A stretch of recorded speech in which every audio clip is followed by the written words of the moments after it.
The morning Rowan Mercer rode into Coldwater Bluff to sign away the last of his pride, the sky was the color of a bad bruise, purple-gray and low, the kind of sky that felt like a threat rather than weather. He didn't hurry. There was no point in hurrying to your own execution. His horse, a scarred roan gelding named Jasper, moved at a slow walk down the main street, hooves clipping the half-frozen mud in a dull, rhythmic beat.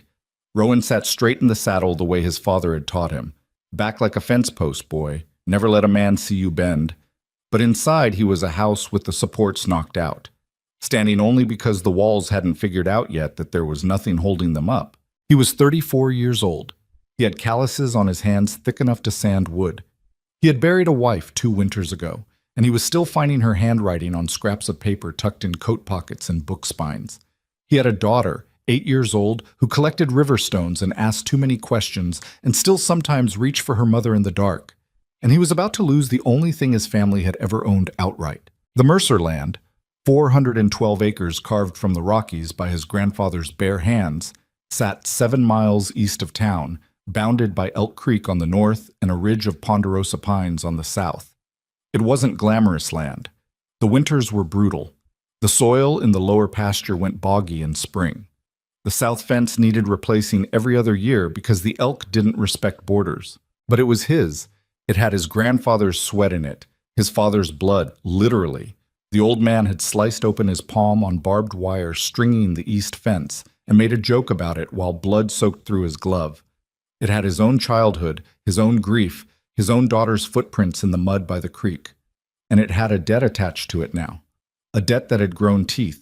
He tied Jasper outside the Coldwater Bank and Lending, a squat stone building that always smelled of pipe smoke and damp wool, and sat for a moment looking at the door. Someone had painted it green at some point. The paint was peeling now, curling back from the wood like something trying to get away. Smart, Rowan thought. Get out while you can. He went inside. 10. Victor Crowley was a man who had figured out early in life that the real power wasn't in owning things. It was in owning the paper that said other people owed you for things. He was 51, broad through the shoulders, with silver hair he kept oiled back from a wide forehead, and a face that knew how to arrange itself into reasonable expressions at reasonable times. His suits came from Denver. His boots came from a cobbler in St. Louis. His money, or more accurately, his leverage, came from a decade of quietly buying up debt in a region where bad luck and bad weather made debt as common as dirt. He had purchased Rowan Mercer's promissory note from the original lender 8 months prior. Rowan hadn't known about the transfer until Crowley's attorney delivered a notice that the balance was being called in full, $4,200, due within 60 days. $4,200 might as well have been the moon. Rowan had spent those 60 days doing every calculation he could think of. He could sell cattle, but prices were down, and he'd need every head to get through winter. He could sell timber rights on the north acreage, but that would take months to negotiate, and months were what he didn't have. He'd approached 2 other lenders in town, hat genuinely in hand, and both had turned him away with the specific kind of careful politeness that meant someone had already gotten to them first. He knew who that someone was. Now he sat across a wide mahogany desk from Victor Crowley, who was reading something, or pretending to read something, while Rowan waited. It was a technique. Rowan recognized it. Make a man wait long enough and he starts to feel like a supplicant before he said a word. Rowan put his hat on his knee and looked at the water stain on the ceiling and waited. "Mercer," Crowley said finally, setting down his papers and folding his hands. "Thank you for coming in. Wasn't much of a choice." "There's always a choice." A thin smile. "That's what I tell people. There's always a choice. Sometimes you just don't like the options." Rowan looked at him steadily. He had promised himself he wouldn't show anger. Anger was a tool other people could use against you. "You blocked my refinancing with Hollis and with the Continental Bank." Crowley tilted his head slightly, the smile not moving. "I have relationships with various financial institutions in this county. I can't control the decisions they make. You can if you threaten to pull your accounts. Strong language. It's the accurate word." Crowley unfolded his hands and leaned back in his chair, which creaked with what seemed like satisfaction. "You're in a difficult position, Rowan. I'll be direct with you. I find that men like you appreciate directness. The note is due. You can't pay it. Foreclosure is the legal next step, And frankly, I have buyers already interested in the land. This doesn't have to be unpleasant. Something cold settled behind Rowan's sternum. You have buyers already? I like to be prepared. You planned this from the day you bought the note. Crowley's expression didn't change, which was itself a kind of answer. Rowan looked at the mahogany desk. He thought about Maisie this morning, eating her oatmeal at the kitchen table with river stones lined up beside her bowl. She'd been sorting them by color, some system only she understood, talking to herself quietly while she ate. He thought about her not understanding why they had to leave. He thought about trying to explain it. "What do you want?" he said. His voice came out flatter than he intended, which was probably better than the alternative. Crowley stood, moved to a cabinet behind his desk, and took out a bottle and 2 glasses with the smooth motion of a man who had choreographed this scene before. He poured 2 fingers of whiskey into each glass and set one in front of Rowan. Rowan didn't touch it. "Sit back down," Rowan said. Crowley paused, then sat. Good. Rowan was tired of watching the man perform. "There's a woman," Crowley said. "Celeste Vale." Rowan knew the name. Everybody in Coldwater Bluff knew the name, and everybody in Coldwater Bluff knew it the way they knew the name of a street brawl or a courthouse scandal, as a story to repeat, with details adjusted depending on who was telling it. "What about her?" "She's been a thorn in my side for some time." Crowley's voice was still pleasant, conversational, the way it would be if he were discussing weather or livestock prices. "She was a schoolteacher. Good one, apparently, though that's besides the point. She took issue with certain business arrangements I had with the school board, spoke publicly about it, wrote letters to the county paper, caused a significant amount of disruption." "What kind of arrangements?" "The kind that are nobody's business but the parties involved." A slight edge, then smoothed away. The school board dismissed her. The community, most of it, sided with the board, as communities tend to do when one side has money and the other has principle. He said principle the way you'd say influenza, as a word for something unfortunate and catching. "She's been living on the margins since then. No income to speak of. She refuses to leave town, which I find admirable in a stubborn and inconvenient way. What does any of this have to do with me?" Crowley looked at him with something that might have been amusement and might have been contempt, and was probably both. "I want her married off, settled, out of the public eye and out of my business. If she's someone's wife living on a ranch 7 miles from town, her voice loses its particular reach. And frankly, a married woman in this county has fewer avenues for making trouble than a single one does." He paused. "Especially if the man she marries isn't inclined to indulge her." Rowan was quiet for a long moment. Outside, a cart went by on the street, wheels grinding against frozen mud. "You want me to marry a woman I don't know," he said, "in exchange for my debt disappearing." "I want you to marry a specific woman," Crowley said. "And yes, your debt disappears the day you say your vows. All of it. Principal, accrued interest, everything. The note is destroyed. Your ranch is yours, free and clear.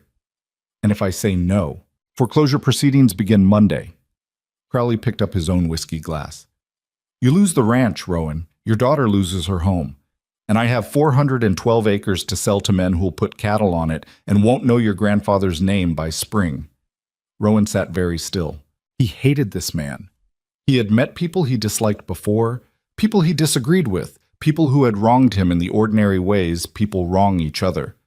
But sitting across this desk, he felt something more specific than dislike. He felt it the way you feel a cold wind, as a fact about the world that you have to deal with regardless of whether you like it.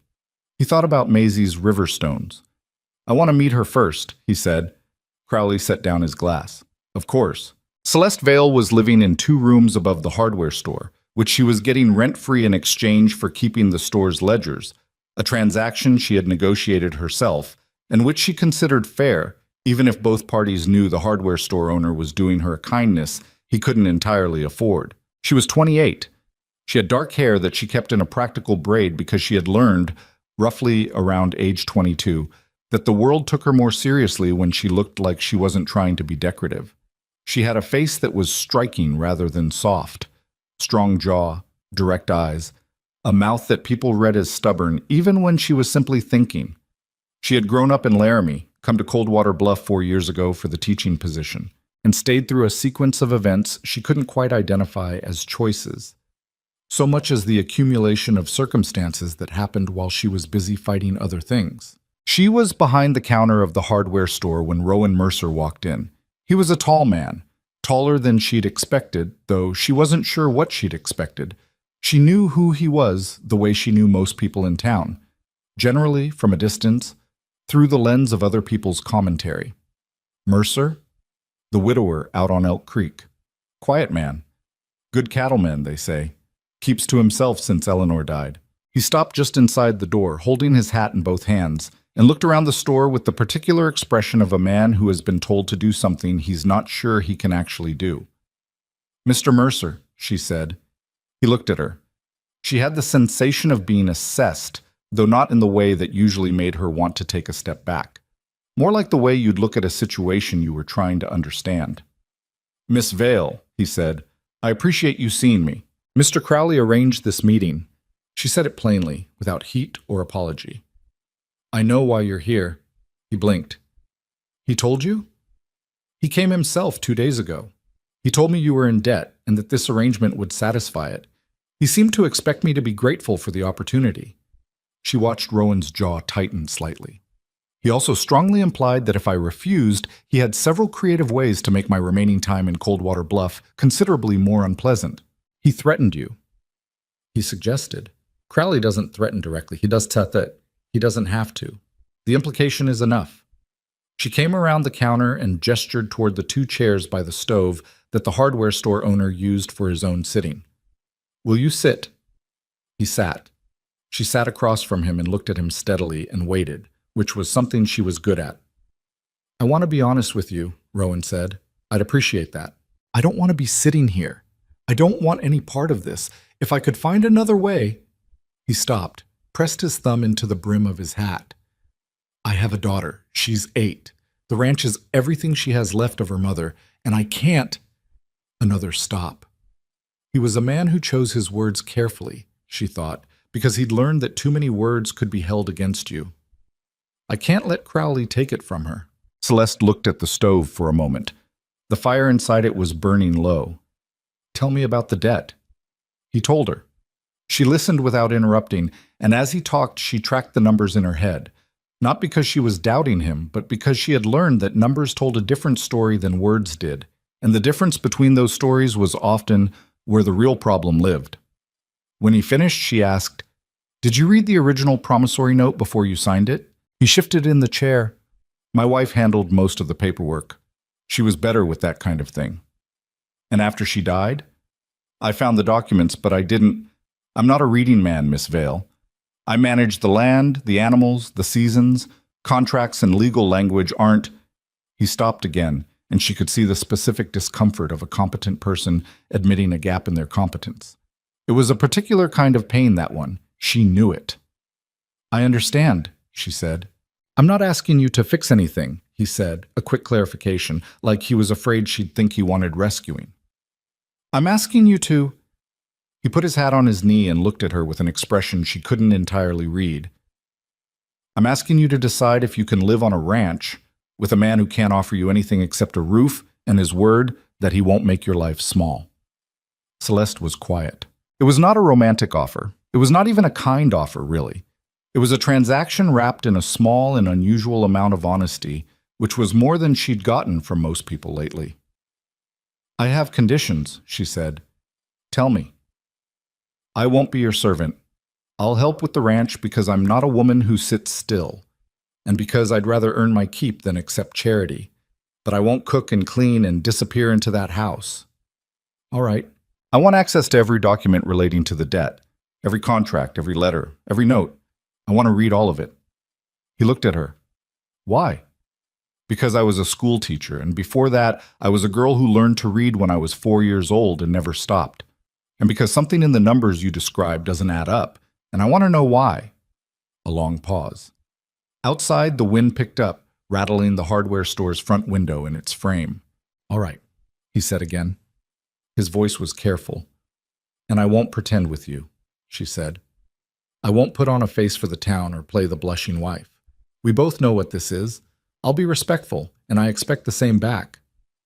That's fair. She looked at him for a moment longer. This quiet, grief-worn man holding his hat on his knee, offering her nothing and asking the same in return. All right, Mr. Mercer, she said, let's save your ranch. They were married on a Thursday morning in October, which Celeste would later remember as the coldest morning of her life, and not because of the temperature. The courthouse in Coldwater Bluff was a sandstone building that smelled of old paper, and something else, mildew maybe, or the particular staleness of rooms where people sat and waited for the state to make decisions about their lives. Judge Harlan Purvis, who was 60 years old and treated every legal proceeding as a minor inconvenience between himself and his lunch, performed the ceremony with the enthusiasm of a man reading a tax form aloud. There were witnesses. Crowley was there, naturally, standing to one side in his good suit, watching with the specific satisfaction of a man who has gotten exactly what he wanted and isn't trying particularly hard to hide it. He had brought his attorney, a thin, precise man named Belford, who kept taking notes in a small leather book. Why you'd take notes at someone else's wedding was not a question Celeste let herself examine too closely. There were also a handful of townspeople, which Celeste hadn't expected and which she suspected Crowley had arranged. They stood near the back of the clerk's office where the ceremony was being performed, not quite guests and not quite audience. Wearing expressions that ranged from curious to uncomfortable to something that Celeste recognized with a dull twist in her chest as pitying, she was wearing the cleanest dress she owned, dark blue wool, high collar, nothing that could be called festive. She had not done anything particular with her hair. She had not carried flowers. She had considered, for about 30 seconds, whether she should make some gesture toward ceremony, and then decided that gesturing at something she didn't feel was precisely the kind of dishonesty she had spent years trying to cut out of her life. Rowan was wearing a dark coat that was clean but not new, and boots that had been polished recently. He had shaved. That was all she could really say about how he looked. He stood beside her with the wooden, upright posture of a man enduring something. "Do you, Rowan James Mercer, take this woman?" "I do," Rowan said. He said it the way you'd confirm an appointment. Not unkind, just matter of fact. Judge Purvis blinked, apparently surprised to have a groom who didn't wait for the full question. He looked at Celeste.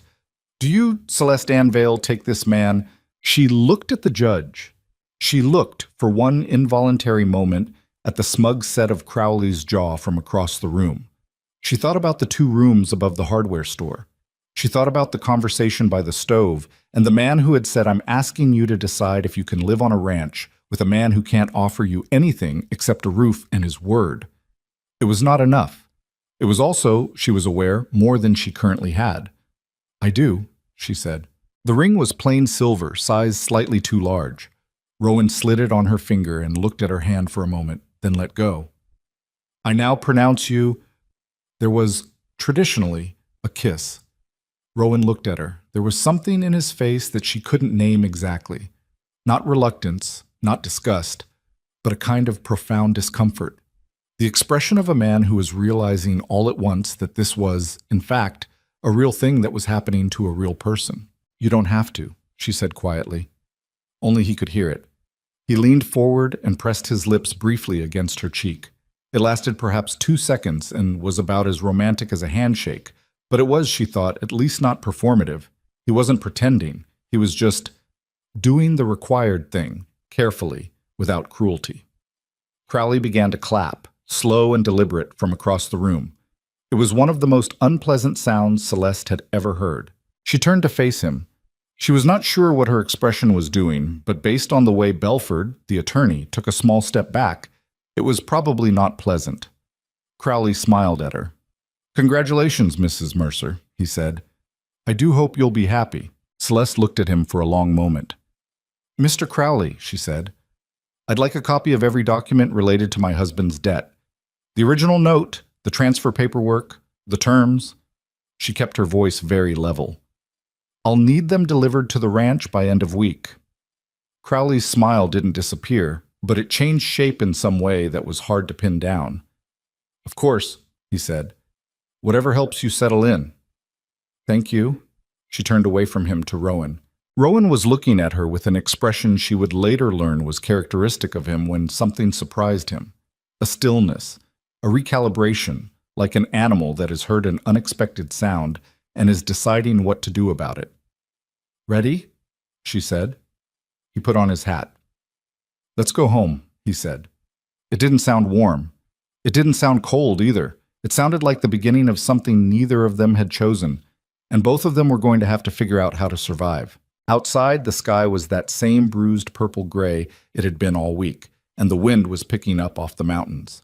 Celeste pulled her coat tighter and walked beside Rowan Mercer, her husband, in the legal and specific sense, toward the wagon that would take them to a ranch she had never seen, to a home that was not yet hers. Behind them, she heard Crowley laugh at something his attorney said. She filed the sound away. She had a feeling she was going to need to remember it.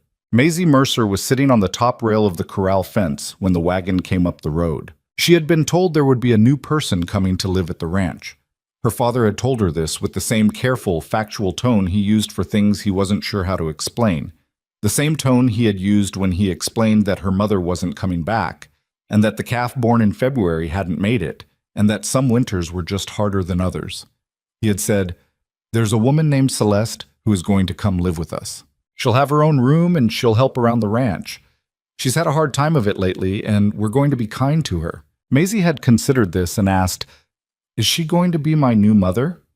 Her father had looked at the window for a moment and said, "I don't know yet, Bug," which was more honest than most adults would have been, Maisie thought, and she appreciated it even if it wasn't especially satisfying as an answer. Now she watched the wagon come up the road with the particular calculating attention of a child who has learned that adults don't always tell you the important things about situations, so you have to figure them out yourself. Her father was driving. The woman beside him was sitting straight, not stiff, but upright, looking at the ranch with her eyes moving over it systematically, the way you'd look at something you were trying to understand. The wagon stopped. Her father climbed down and came around to offer a hand, which the woman took without making a fuss about it. Not performance of delicacy, just practical acceptance of the step being high. Then the woman looked up and saw Maisie on the fence. Maisie looked back. They studied each other. "You must be Maisie," the woman said. "You must be Celeste," Maisie said. A pause. Something shifted in the woman's face, not quite a smile, but an adjustment in the direction of one. "I must be," Celeste said. "Do you know anything about horses?" Celeste glanced at the corral, where the roan and the two workhorses stood watching the newcomer with the disinterested caution of animals who had learned that new people meant uncertain things. "I know how to ride. I know basic care. I'm not an expert." "Do you like horses?" "I respect them." Maisie thought about that. Respect was different from like. Respect was, in some ways, more interesting. "Okay," she said, and climbed down from the fence. Rowan, watching this exchange, looked like a man trying to understand what had just happened and not quite succeeding.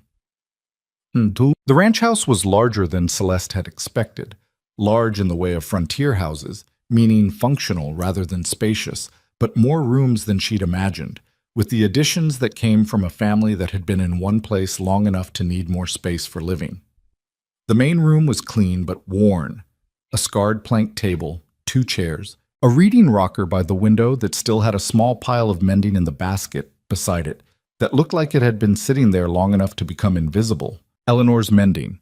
Celeste recognized it the way she recognized grief, not personally, but by its shape. She was shown to a room at the back of the house. It had a narrow window looking south, a plain iron bedstead, a washstand, a small chest of drawers. It had been recently aired.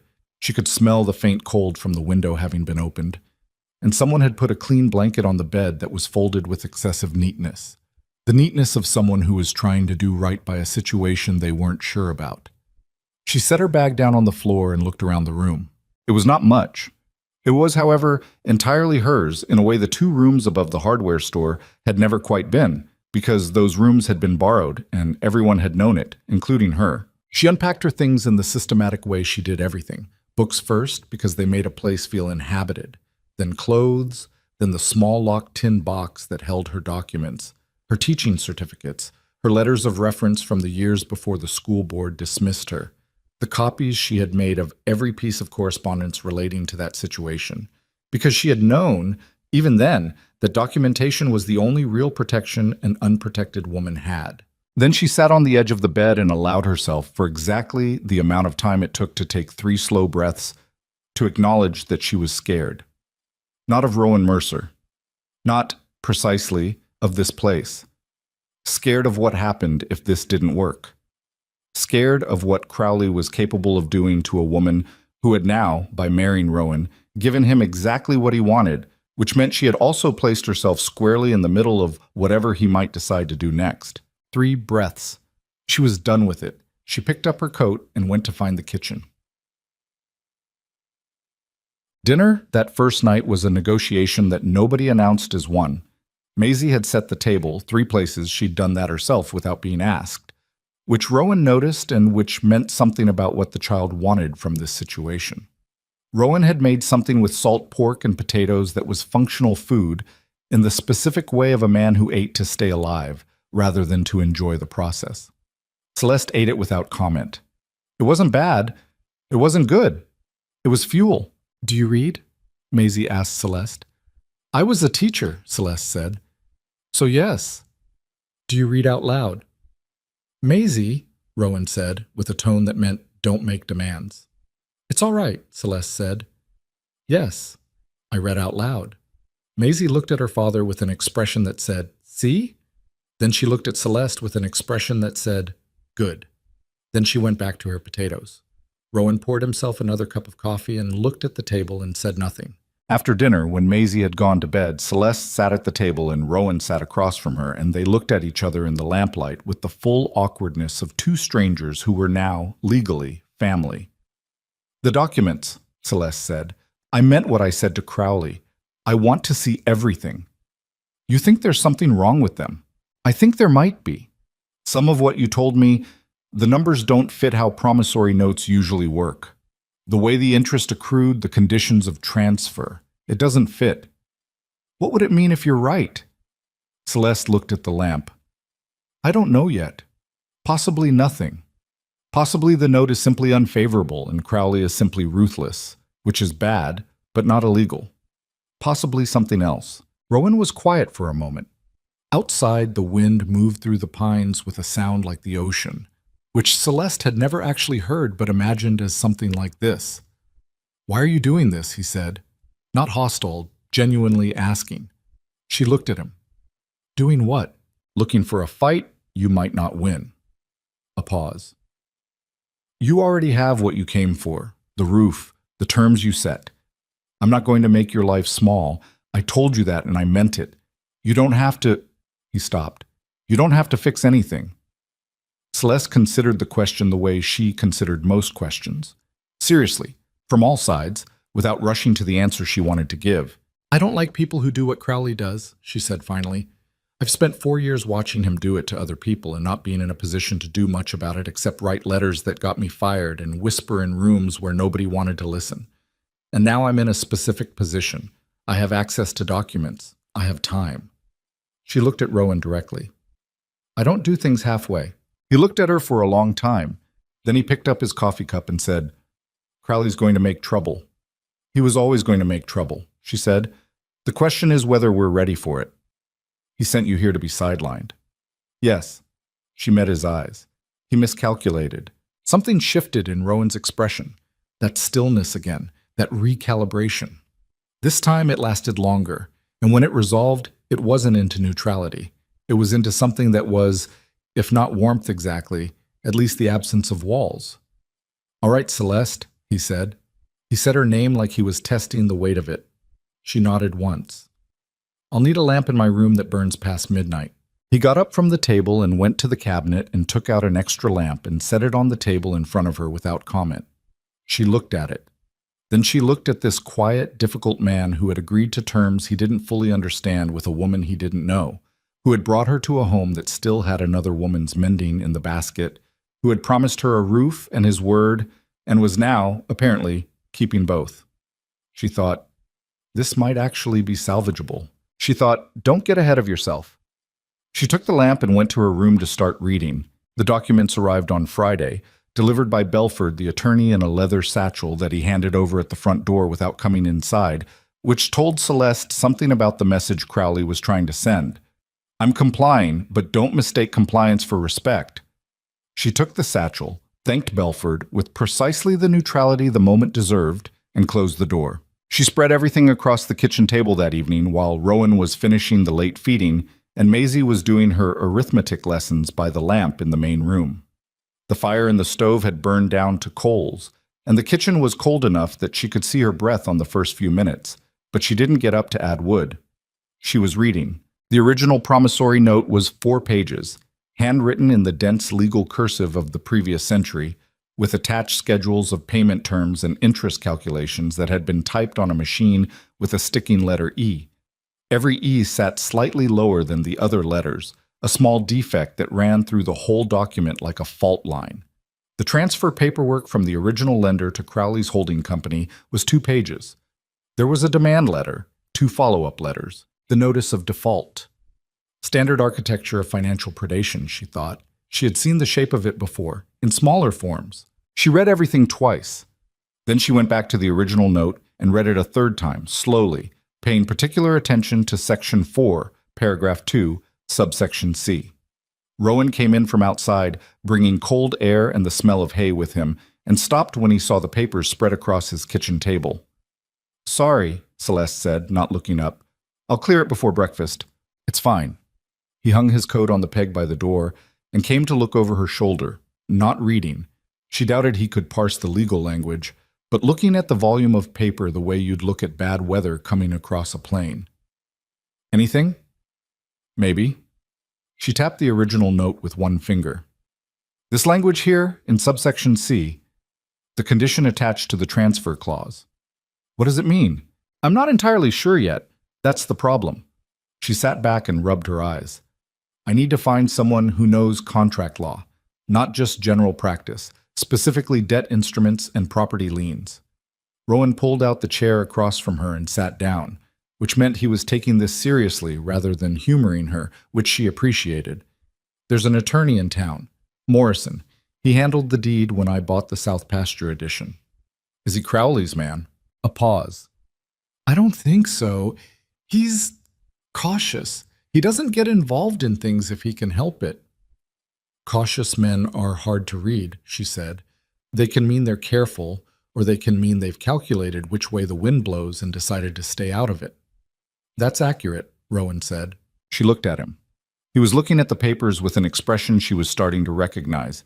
Not frustration exactly, more like the face of a man confronting the specific humiliation of a domain in which he knows he doesn't have the right tools. It was an uncomfortable look to witness on a person who was clearly competent in most things. She had the impulse to say something dismissive about it. It's just reading. It's not complicated. And recognize that impulse as uncharitable and let it go. The numbers you gave me the day we met, she said instead.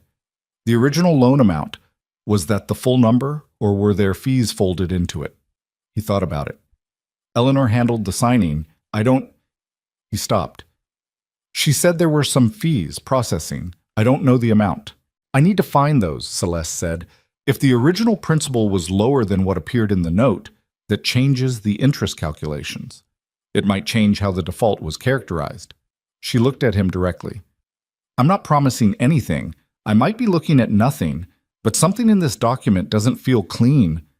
Crowley's never clean, Rowan said. Flat. Not angry, just factual. The way you'd state that winter was cold or that elk didn't respect fences. No, she said, but there's a difference between doing things badly and doing things illegally. I want to know which one this is. Maisie appeared in the kitchen doorway in her nightgown, carrying her arithmetic slate and looking at the papers on the table with the unself-conscious curiosity of a child who hadn't yet learned that she wasn't supposed to be interested in adult problems. What are all those? Documents, Celeste said. What kind? The kind that tell you what people agreed to and whether they're keeping their agreements. Maisie considered this. Are people keeping their agreements? That's what I'm trying to find out. The child looked at the papers for another moment, then looked at Celeste with a directness that was, Celeste had quickly learned, simply her default expression. Not rudeness, just an absence of the social softening that adults performed for each other. My mother kept all her papers in a box under the bed. Maisie said. In her room. Papa hasn't moved it. The kitchen was very quiet. Rowan's face did something complicated and still at the same time, like a pond surface disturbed by a stone and trying to settle. Maisie, he said quietly. Bed. I was just saying, I heard you. Thank you. Bed. Maisie gave her father a look that was not defiance but was adjacent to it, then looked at Celeste once more with an expression that meant something. Celeste wasn't sure yet what. The child retreated down the hallway. Rowan stared at the table. He picked up his coffee cup, and it was empty, and he set it down again. I won't touch anything that was Eleanor's, Celeste said carefully. If there are documents in that box, I won't ask you to go through them. Not for this. He was quiet for a moment. She might have kept the original loan paperwork. His voice was careful in a different way. Not controlled, but handled, the way you'd handle something fragile that you weren't sure would hold together. She kept everything. She said you never knew when a piece of paper would matter. She was right, Celeste said. Another silence. The fire in the stove had gone completely to ash. The kitchen was cold enough now that it was uncomfortable, but neither of them moved. I'll look in the morning, Rowan said finally, before the feeding. Celeste nodded. She started gathering the papers back into the satchel so the table would be clear for breakfast, and she did it without ceremony, without filling the silence with words it didn't need. Rowan got up, added wood to the stove without being asked, and left without saying anything else. She sat for a while after he left and listened to the pines in the wind, and thought about a woman she had never met who kept her papers in a box and who had known, apparently, that the paper would matter. She thought, Eleanor Mercer was smarter than her husband gave himself credit for being, or maybe exactly as smart as he knew she was. And that's why her absence left such a specific shape in every room of this house. She didn't say it to anyone, she just thought it and put it away and went to bed. The lamp burned past midnight. The frost on the window was thick by morning. Neither of these things was unusual anymore. She was beginning to know the shape of the ranch's rhythms, the way you know the rhythms of a place you've committed to paying attention to. The night sounds. The particular creak of the house settling against cold. The sound of Rowan's boots on the floor before dawn, not loud, but deliberate. The sound of a man who got up when the day required it, regardless of how the night had gone. She was already in his kitchen when he came through on his way to the barn. He stopped, which had been his habit the first few mornings, surprised at finding her already there, and now, by the end of the first week, had become something else. Not exactly expectation, more like acknowledgement, a small recalibration. Coffee's on, she said. I can see that. He poured himself a cup and stood at the counter drinking it, the way he did everything in those early mornings, efficiently, without conversation, in the particular silence of a person who treats the first hour of the day as something to endure before the world asks things of him. She had decided not to take the silence personally, which had been a decision she'd had to make consciously and more than once. He set down his cup and went outside, and 10 minutes later came back and set a wooden box on the table beside her coffee. Eleanor's papers, he said. Then he went back outside. Celeste looked at the box. It was plain pine with a simple latch, the kind of box you could buy at any general store, worn smooth at the corners from handling. Someone had scratched initials into the lid, E.A.M. Eleanor Ann Mercer, probably, or whoever she had been before she was a Mercer. She opened it. Inside, in neat bundles held together with kitchen string, were the papers of a life, personal and practical and important in the way that the papers of a competent, careful person are important. Letters, receipts, deeds, and yes, near the bottom, a folded sheaf that turned out to be the original paperwork from the loan, including the application, a page of handwritten fee calculations, and whoosh! This was what made Celeste sit forward, a letter from the original lender confirming the terms and noting, in a sentence that she read 3 times to be certain she was reading it correctly, that the standard transfer clause had been modified at the borrower's request. Modified. At the borrower's request. She read the fee calculations. She added numbers in the margin of a scrap paper she found in her pocket. She checked them again. The original principal was lower than the amount stated in the transferred note. Not by much, not dramatically, by $312.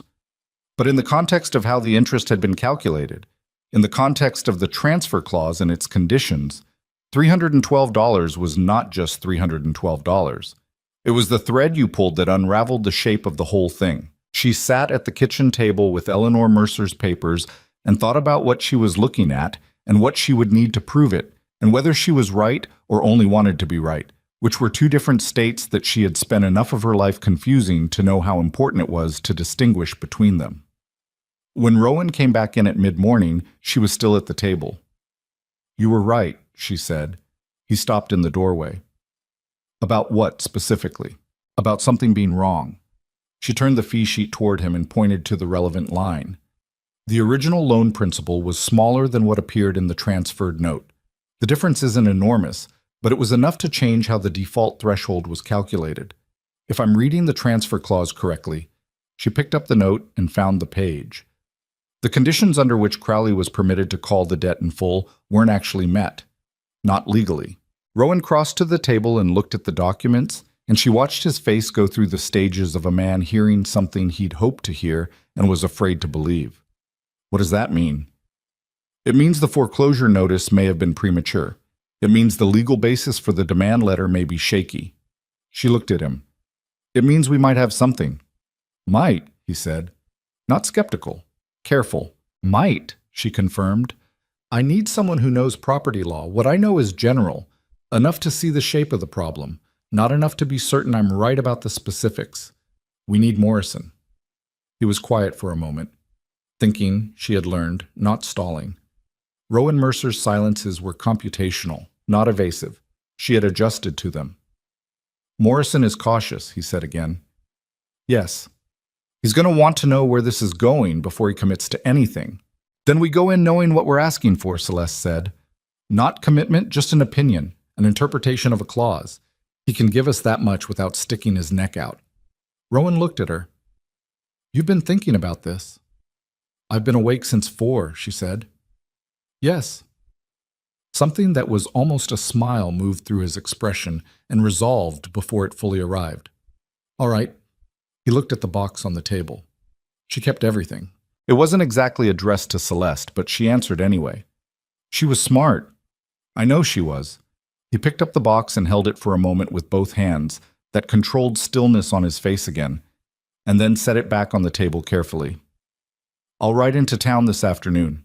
See if Morrison will meet with us. I'll go with you. He looked at her. It's my marriage, she said. It's my name on these papers now, too. She paused. And I can explain what I found better than you can.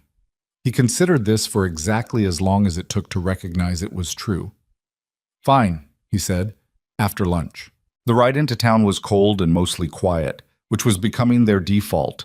Not uncomfortable silence, just the silence of two people who had not yet found the particular frequency on which they could talk easily, and who had tacitly agreed not to force it.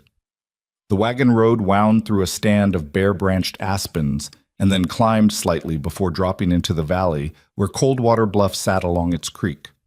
Celeste looked at the mountains east of town, white above the tree line, and thought about how different this landscape was from Laramie, and how quickly a person could absorb the specifics of a new place when they had reason to pay attention. Maisie had asked to come. Rowan had said no, and then Maisie had given him a look of such precise disappointment that he'd said next time, which Celeste had noted because it implied he was thinking in terms of next times, which implied he was thinking of this, whatever this was, as ongoing rather than temporary. Small things. She noticed small things. It was a habit she couldn't quite break, and most of the time she didn't try.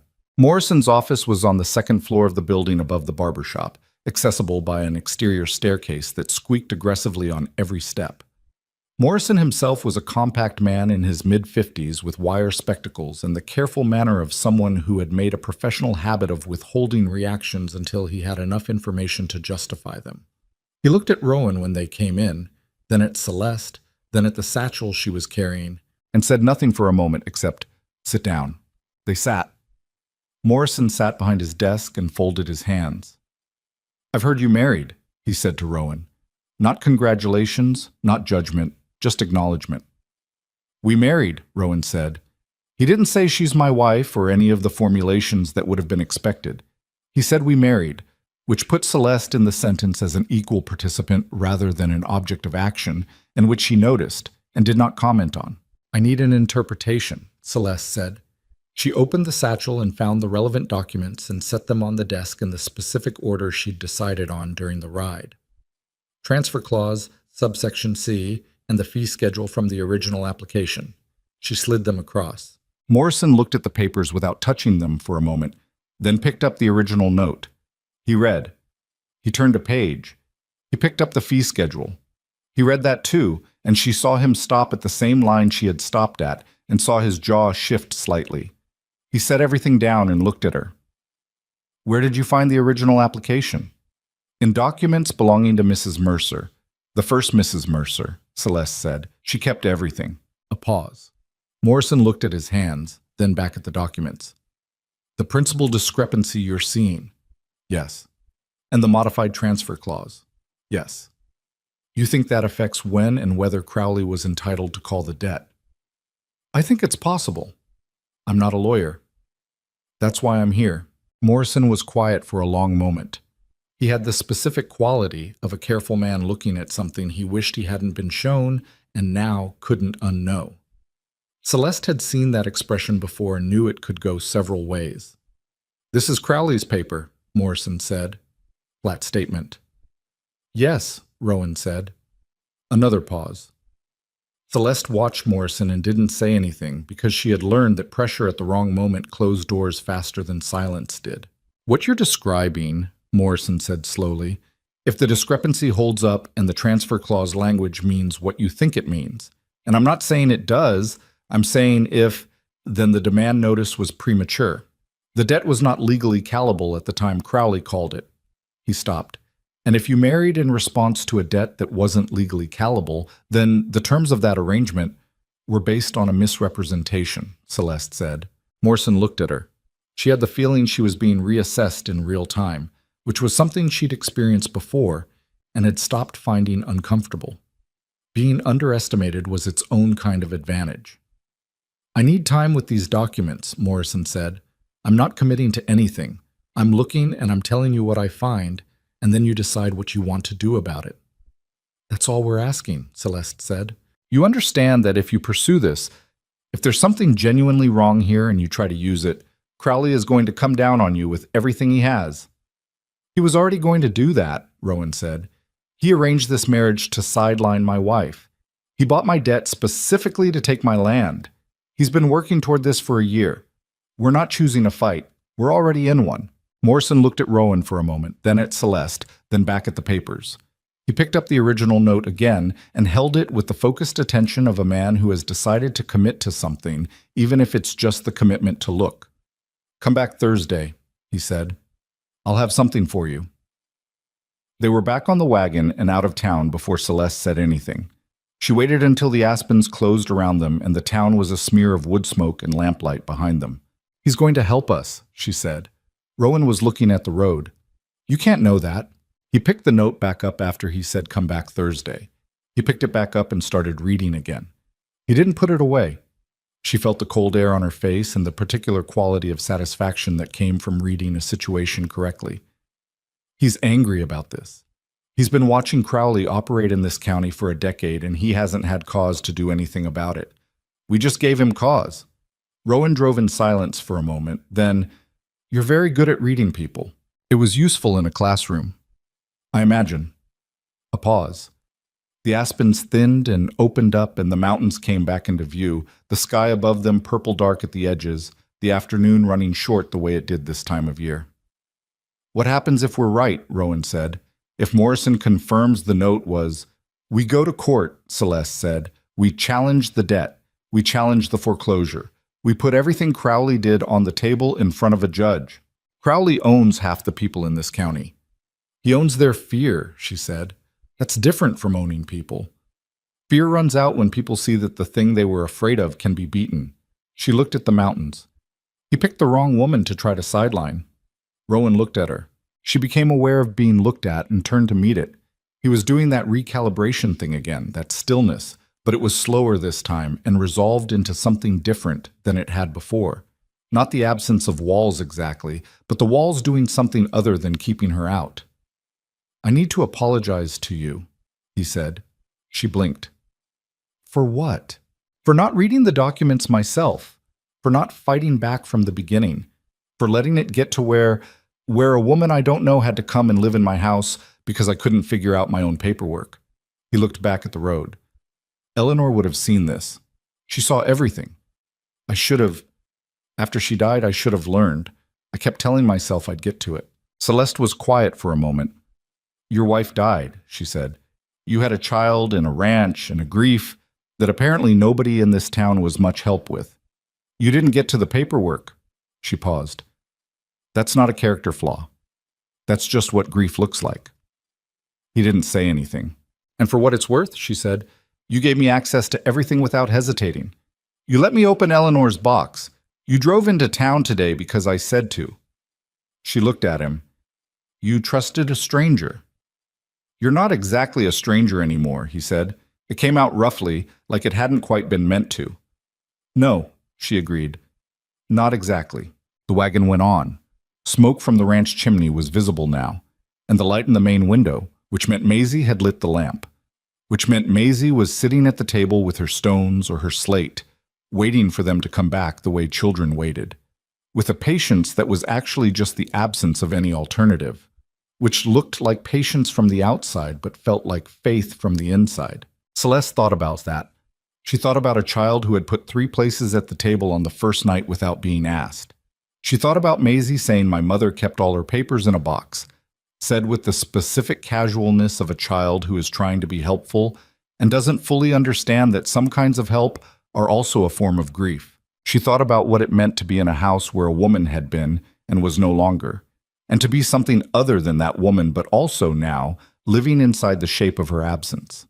It wasn't simple. Celeste hadn't expected it to be simple, but there was a note on the table with a principal discrepancy of $312, and there was a lawyer in town who was reading it right now, and there was a man driving this wagon who had said, "You're not exactly a stranger anymore," in a voice that sounded like something coming loose that had been held too tight for too long. Not simple, but maybe workable. She pulled her coat tighter against the cold and looked at the smoke coming from the chimney and thought, "That's mine too now, isn't it? That smoke, that light." It was a strange feeling, not comfortable yet. But there, the town had not been kind. In the 2 weeks since her arrival at Mercer Ranch, Celeste had ridden in twice on her own errands, to the general store, once to the post office. And she had felt the specific quality of a small town's collective attention on her back, the way whispers worked in a place like Coldwater Bluff. Not loud enough to hear directly, but present as weather. Mrs. Garfield at the post office had been cool in a way that stopped just short of rude, the kind of cool that came from a social calculation. The men at the general store had been too jovial, overperforming friendliness in a way that felt more like mockery than welcome. On the second trip, she had passed Hector Briggs, who ran the feed operation and who she knew had extended the Mercers' credit twice in the past year, and he had nodded at her with an expression she couldn't categorize, not hostile but watchful, like a man waiting to see which direction something would break. She understood it. She had been a spectacle in this town before she married Rowan, and she was a different kind of spectacle now. The woman who had made trouble for the school board, the woman Crowley had managed so cleverly, or so the story went. The disgraced schoolteacher turned convenient wife, put away on a ranch where she couldn't bother anyone anymore. That was the story Crowley had written for her. She was aware of it. She had no intention of living inside it. On the Thursday, they went back to Morrison's office. The attorney was already at his desk when they came in, and there was a second sheet of paper beside the documents. His own notes, dense with annotations in a small, precise hand. He looked up. "Close the door," he said. Rowan closed the door. "Sit down," Morrison said. "Both of you." They sat. Morrison picked up his notes and then put them down again, like a man deciding how to begin. "The transfer clause," he said. "Subsection C. The modification you found." He looked at Celeste. "You were right. The conditions under which a transferred note could be called in full required the original lender's written confirmation. Crowley's company did not obtain that confirmation. They obtained something that resembles it, but on close reading, the document they used was a form letter.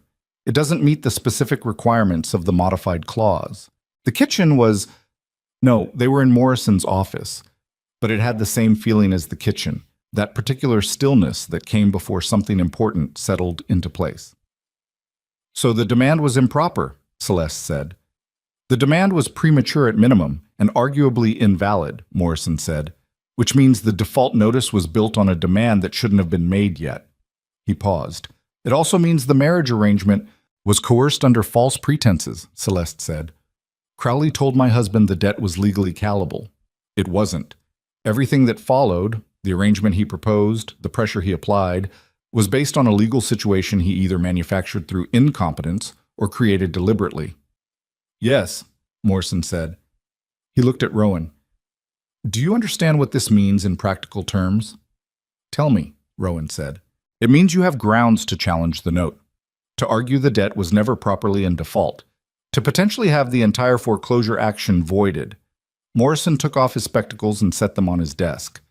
It also means if Crowley knew about the clause deficiency, and given how carefully he operates, I find it very difficult to believe he didn't. Then we are looking at deliberate fraud, not a mistake, a scheme. The word sat in the room. Rowan's face was doing something contained and deliberate that Celeste had come to recognize as what anger looked like on a man who had decided long ago that anger was a luxury he couldn't afford. His jaw was tight. His hands were flat on his knees. What do we do? He said. His voice was perfectly level. That levelness was its own kind of intensity. Morrison put his spectacles back on.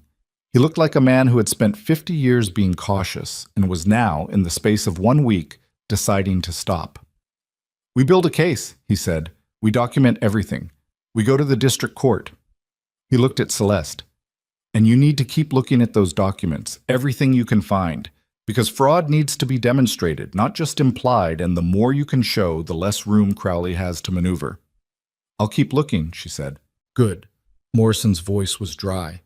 And I'd suggest you both be very careful between now and when we file, because when Crowley realizes where this is heading, he will not be polite about it. Celeste looked at Rowan. Rowan looked at Celeste.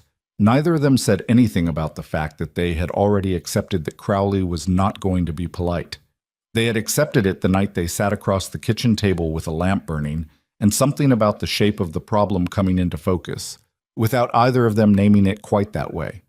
What they had now was not a plan yet, but it was the bones of one, and on the ranch, 7 miles out of town, with the mountains at their backs, and Eleanor Mercer's papers in a pine box on the kitchen table, and a lamp that burned past midnight, they had something to build on.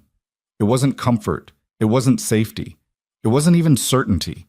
But for two people who had started with nothing, it was a beginning that neither of them had expected, and both of them, separately, quietly, without saying it to each other, recognized as something worth fighting to keep. Morrison filed the preliminary challenge on a Monday, which meant by Tuesday afternoon Victor Crowley knew about it. Celeste had expected the response to be fast.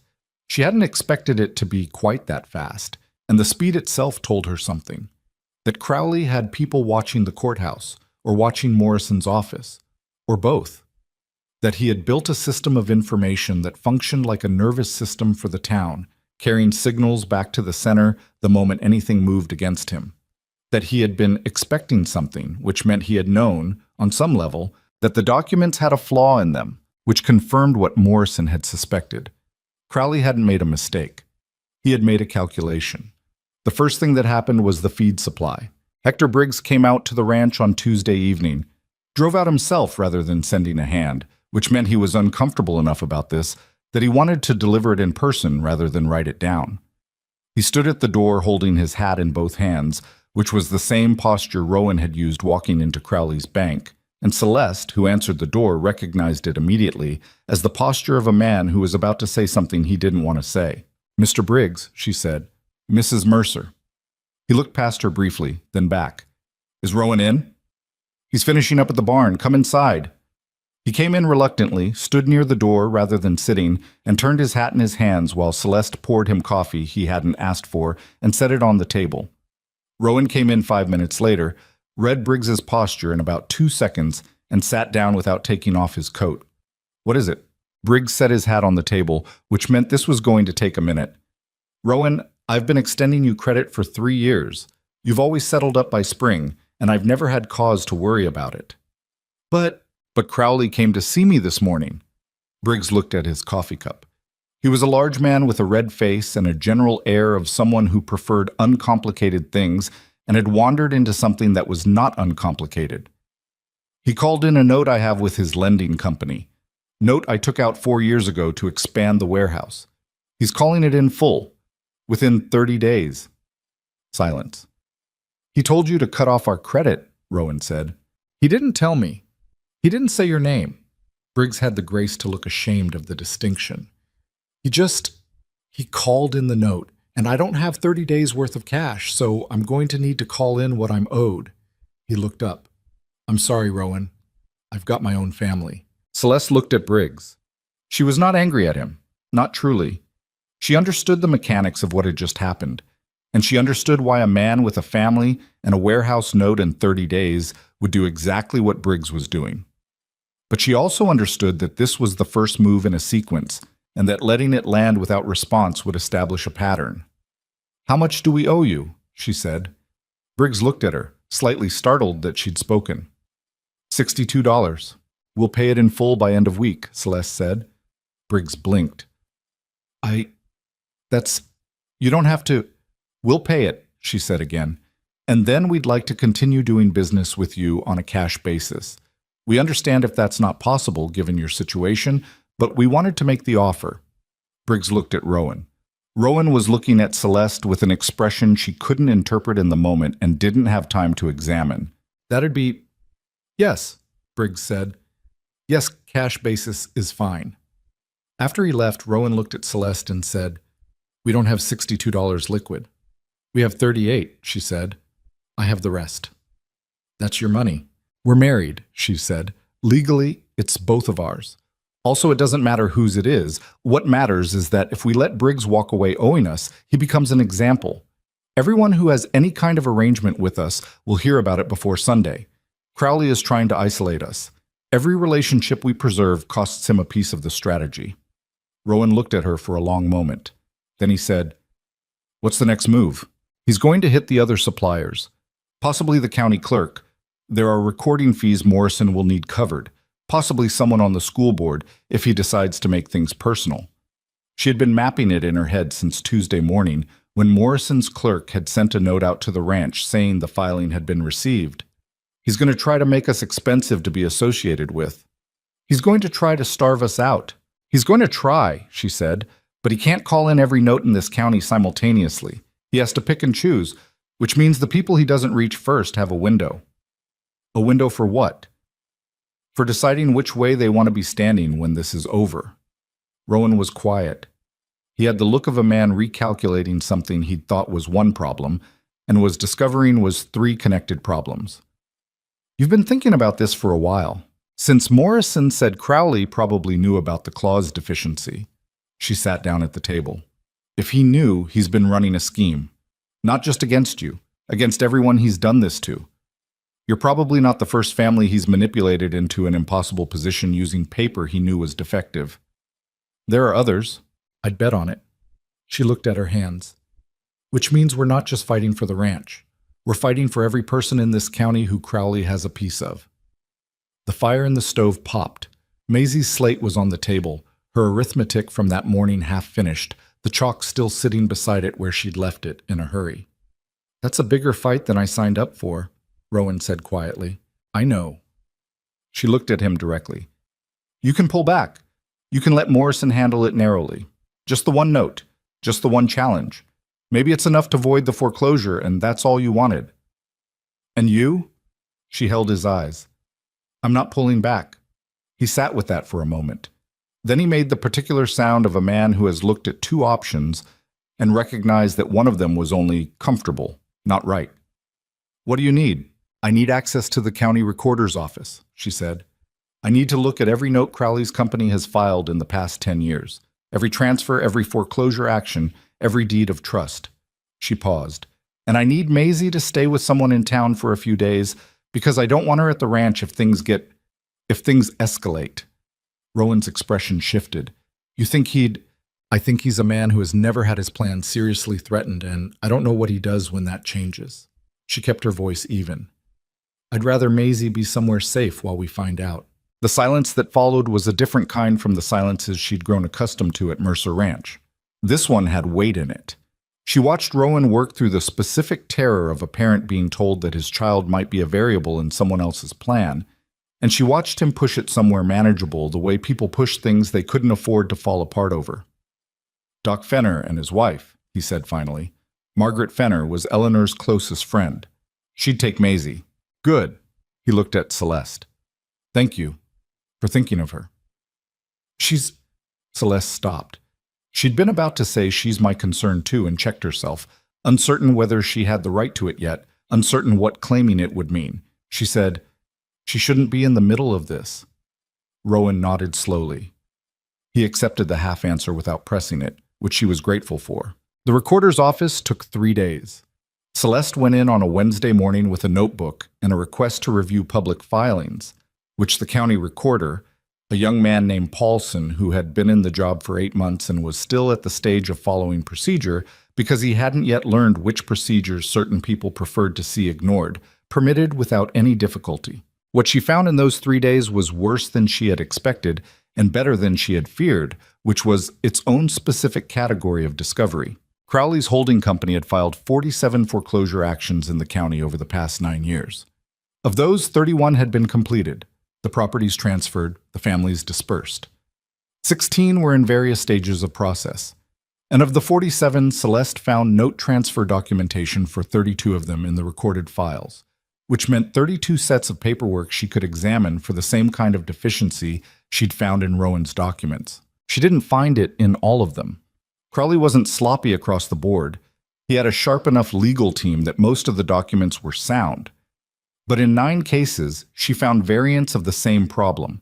The transfer clause modified, or the principal figures inconsistent, or the confirmation documents defective in specific ways that were legal language buried under legal language, invisible to someone who wasn't looking for them, and nearly invisible to someone who was. 9 families. 9 properties. Some already lost. She sat in the recorder's office on the 3rd afternoon with her notebook full and her hand aching from writing, and a feeling in her chest that was not quite rage. Rage was too hot and too fast for what this was, but something colder and more deliberate, like a door closing on a specific decision. Rowan came to collect her at 4 o'clock. He came inside, which surprised her, and came to the table where she was working and looked at her notebook. "How many?" he said. She told him. He sat down in the chair across from her and looked at the table for a long moment without speaking. She let him.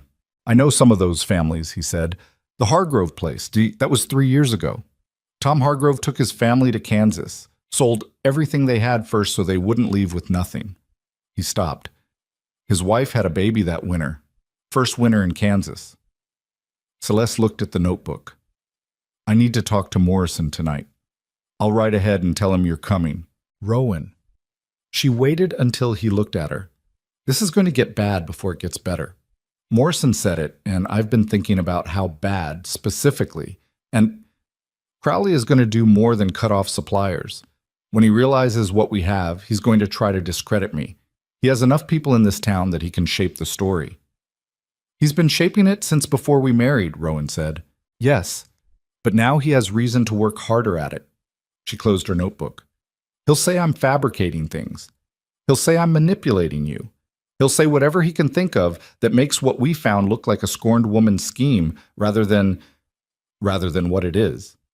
"What it is," Rowan said, "is the truth. I know that. You know that. Morrison knows that." She looked at him.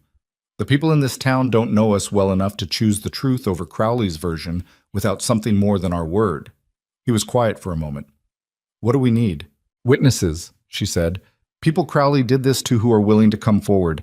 People who can show the pattern is real." She paused. "That's the hard part. Because the people he hurt are also the people he frightened, and frightened people don't walk into courtrooms willingly." Rowan picked up her notebook from the table and looked at the cover without opening it. His hand was large, she noticed, with the specific kind of scarring that came from rope work and cold metal, and years of doing things that required hands to be useful rather than careful. He set it back down. "Tom Hargrove has a brother," he said. "Pete, Lives out on the Willow Creek Road. Tom wrote him letters. He paused. Pete showed me one once, about the foreclosure, what Crowley's men did when they came to take the property. Would Pete talk to Morrison? I don't know. I can ask. I need you to ask, Celeste said. Not for Morrison. For us. For everyone in those files. He looked at her across the recorder's table with the afternoon light coming through the western window and falling across the notebook and the 9 names she had written in careful columns. He had a face that was not easy to read, but that she had been studying for 3 weeks now, and she was beginning to understand the architecture of it. The places where things showed through that he hadn't meant to show, the places where he held things back deliberately, and the difference between those two states. Right now there was something showing through that he hadn't meant to. She couldn't name it precisely, but it looked, she thought, like the specific expression of a man who has spent 2 years being alone in a grief that nobody helped him carry, and who is suddenly and unexpectedly not alone in something, and doesn't quite know what to do with that yet. All right, he said, up. Let's go see Morrison. Morrison's reaction to Celeste's notebook was the controlled alarm of a man who has practiced keeping his face from showing things, but whose eyebrows retain their autonomy. He read through her findings twice, made his own notes, asked 7 specific questions, and then sat back in his chair with the expression of a man doing large arithmetic in his head. 9 cases, he said. 9 I could find documented deficiencies in, Celeste said. There may be others I missed. The records are inconsistent. Some filings are missing entirely, which itself is worth noting. Missing records in the county recorder's office, Morrison said. He took off his spectacles and set them on his desk. That implies someone with access was removing or hiding documents. I noted the gaps, Celeste said. She opened the notebook to the back pages where she'd listed the filing numbers with blank dates beside them. I can't prove what's missing since what's missing isn't there, but the sequence numbers jump. Someone who knows the filing system would recognize what that means. Morrison looked at Paulson's name on her notes. She'd noted who was working when she accessed the files. Paulson is new, Morrison said. He doesn't know what the older files are supposed to look like. Which is probably why certain things are still there that someone more experienced would have removed, Celeste said. Morrison looked at her with an expression that was, for a careful man, something close to admiration. You think systematically, he said. It wasn't a compliment exactly. More like an observation that had implications he was still working through. I was a teacher, she said. I spent 4 years explaining to children how to find the thing that doesn't fit in the pattern. It turns out it's the same skill. Rowan was sitting beside her, not contributing much to the legal analysis, but present in a way that mattered. She had noticed that his presence in these conversations changed something about how she was received. Not because she needed his endorsement, but because they were, visibly and plainly, operating together. And that visibly together quality had its own weight. We need to consolidate the cases, Morrison said. He was already moving forward in his head, she could tell. We can't file 9 separate challenges. We need to build one argument that addresses the systematic nature of what Crowley did, pattern of fraud. That's a different legal weight than a single disputed note. That's the kind of case that doesn't get quietly settled. He'll try to settle, Rowan said. He'll try to do a great many things, Morrison said. The question is how much of what he tries to do we can get in front of a judge before he succeeds at any of it. He looked at Celeste. Witnesses? Rowan is speaking to someone this week, she said. I need more than one. Ideally, 3 or 4. People who can testify that the foreclosure process was conducted under false premises, that they were told the debt was legally callable when it may not have been. He paused. And I need them to understand what they're agreeing to. Testifying against Crowley in his own county is not a small thing. I know, Rowan said. I'll be honest with them, unwanted. The meeting lasted 2 hours. On the way home, in the dark this time, the wagon moving through cold air that had the first real bite of coming winter in it, Celeste looked up at the sky. Clear tonight, the stars dense and indifferent above the mountains, and thought about the 9 families in her notebook. Can I ask you something? She said. Rowan glanced at her. Go ahead. When you came to meet me at the hardware store, the day Crowley arranged it, you could have said no. You could have accepted the foreclosure, started over somewhere else. He thought about it.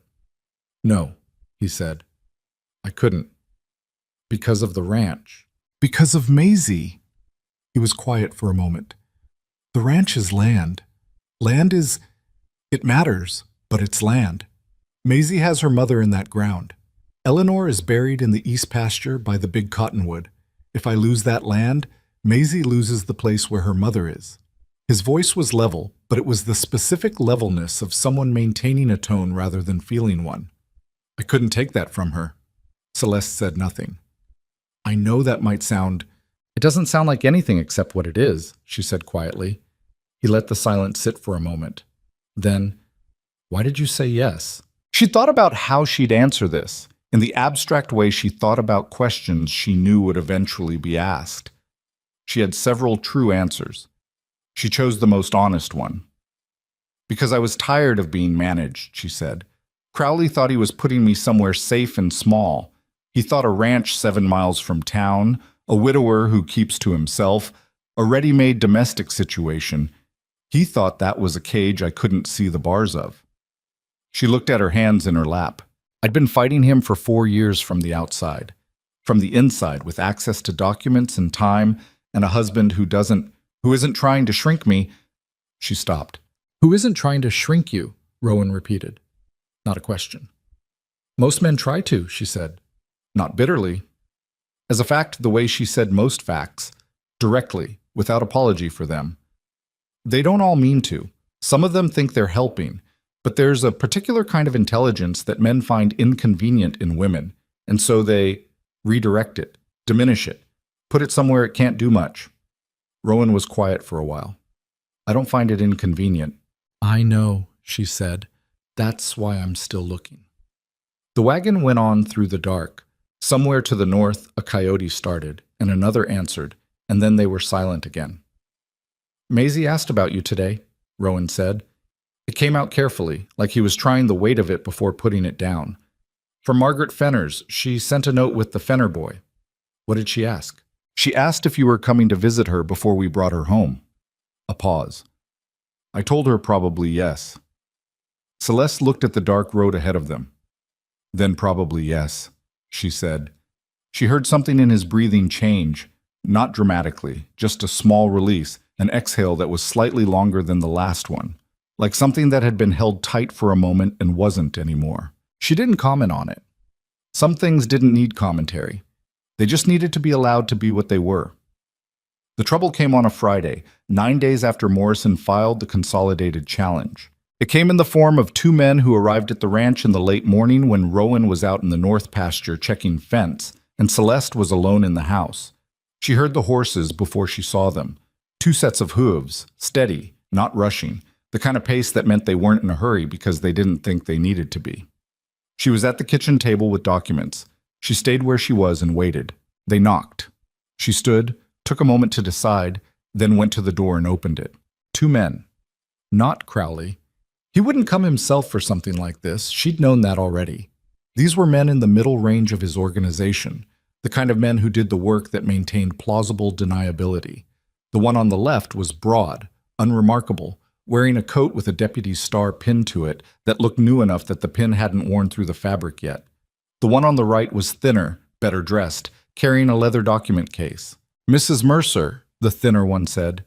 He didn't offer his name, which told her something. I'm here on behalf of a client who has an interest in some documents you've been reviewing at the county recorder's office. She looked at him. What client? That's not relevant to this visit. It is to me. She kept her hand on the doorframe. I have nothing to discuss with unnamed parties. Mrs. Mercer. The thinner man's voice shifted into something that was almost apologetic and was actually the shape of a threat. There are questions about whether the access you were granted to certain records was properly authorized.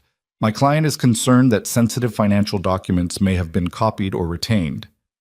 Every record I reviewed is a public filing, she said. Access to public filings is a matter of law, not authorization.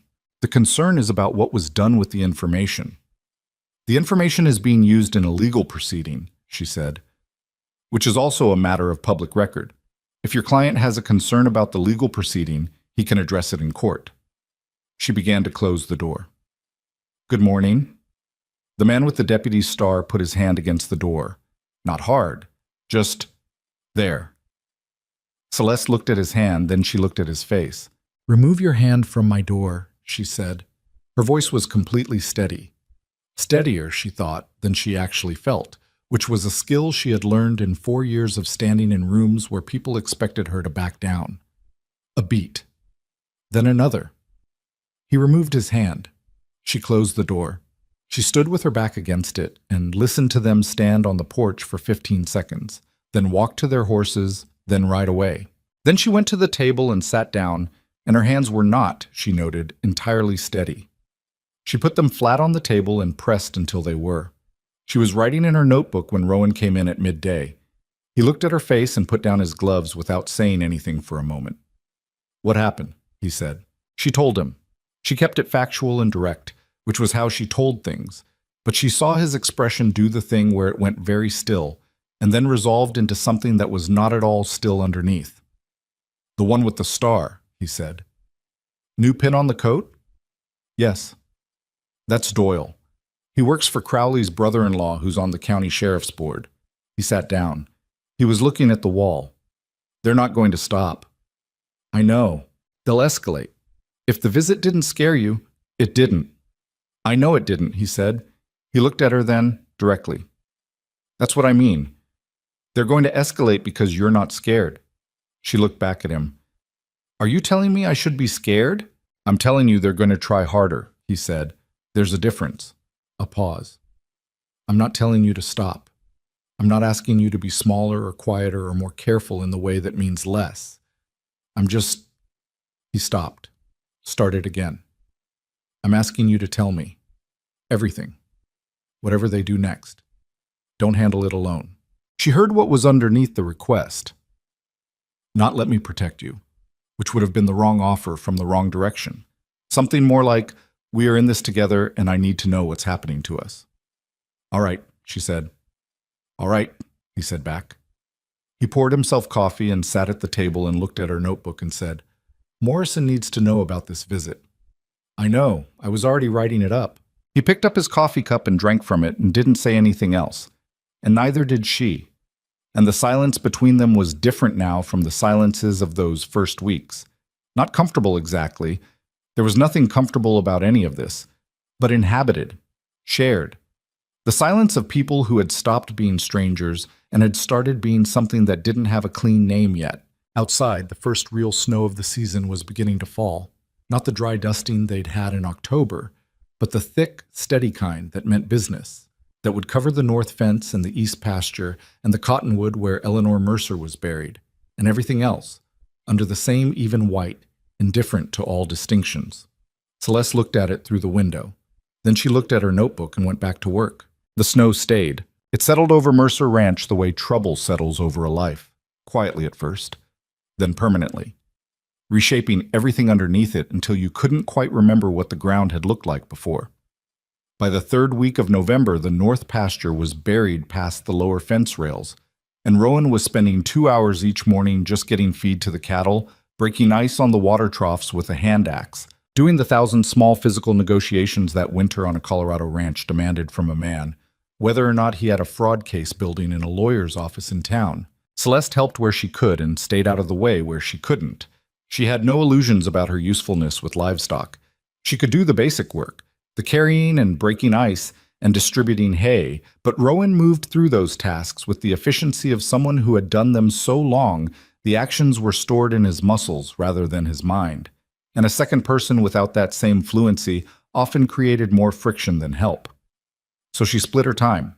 Mornings outdoors doing whatever was needed, afternoons at the kitchen table with the documents. The documents had grown. Morrison had gathered the paperwork from 3 other families who had agreed to speak with him. Pete Hargrove, whose brother Tom had lost the homestead 3 years ago.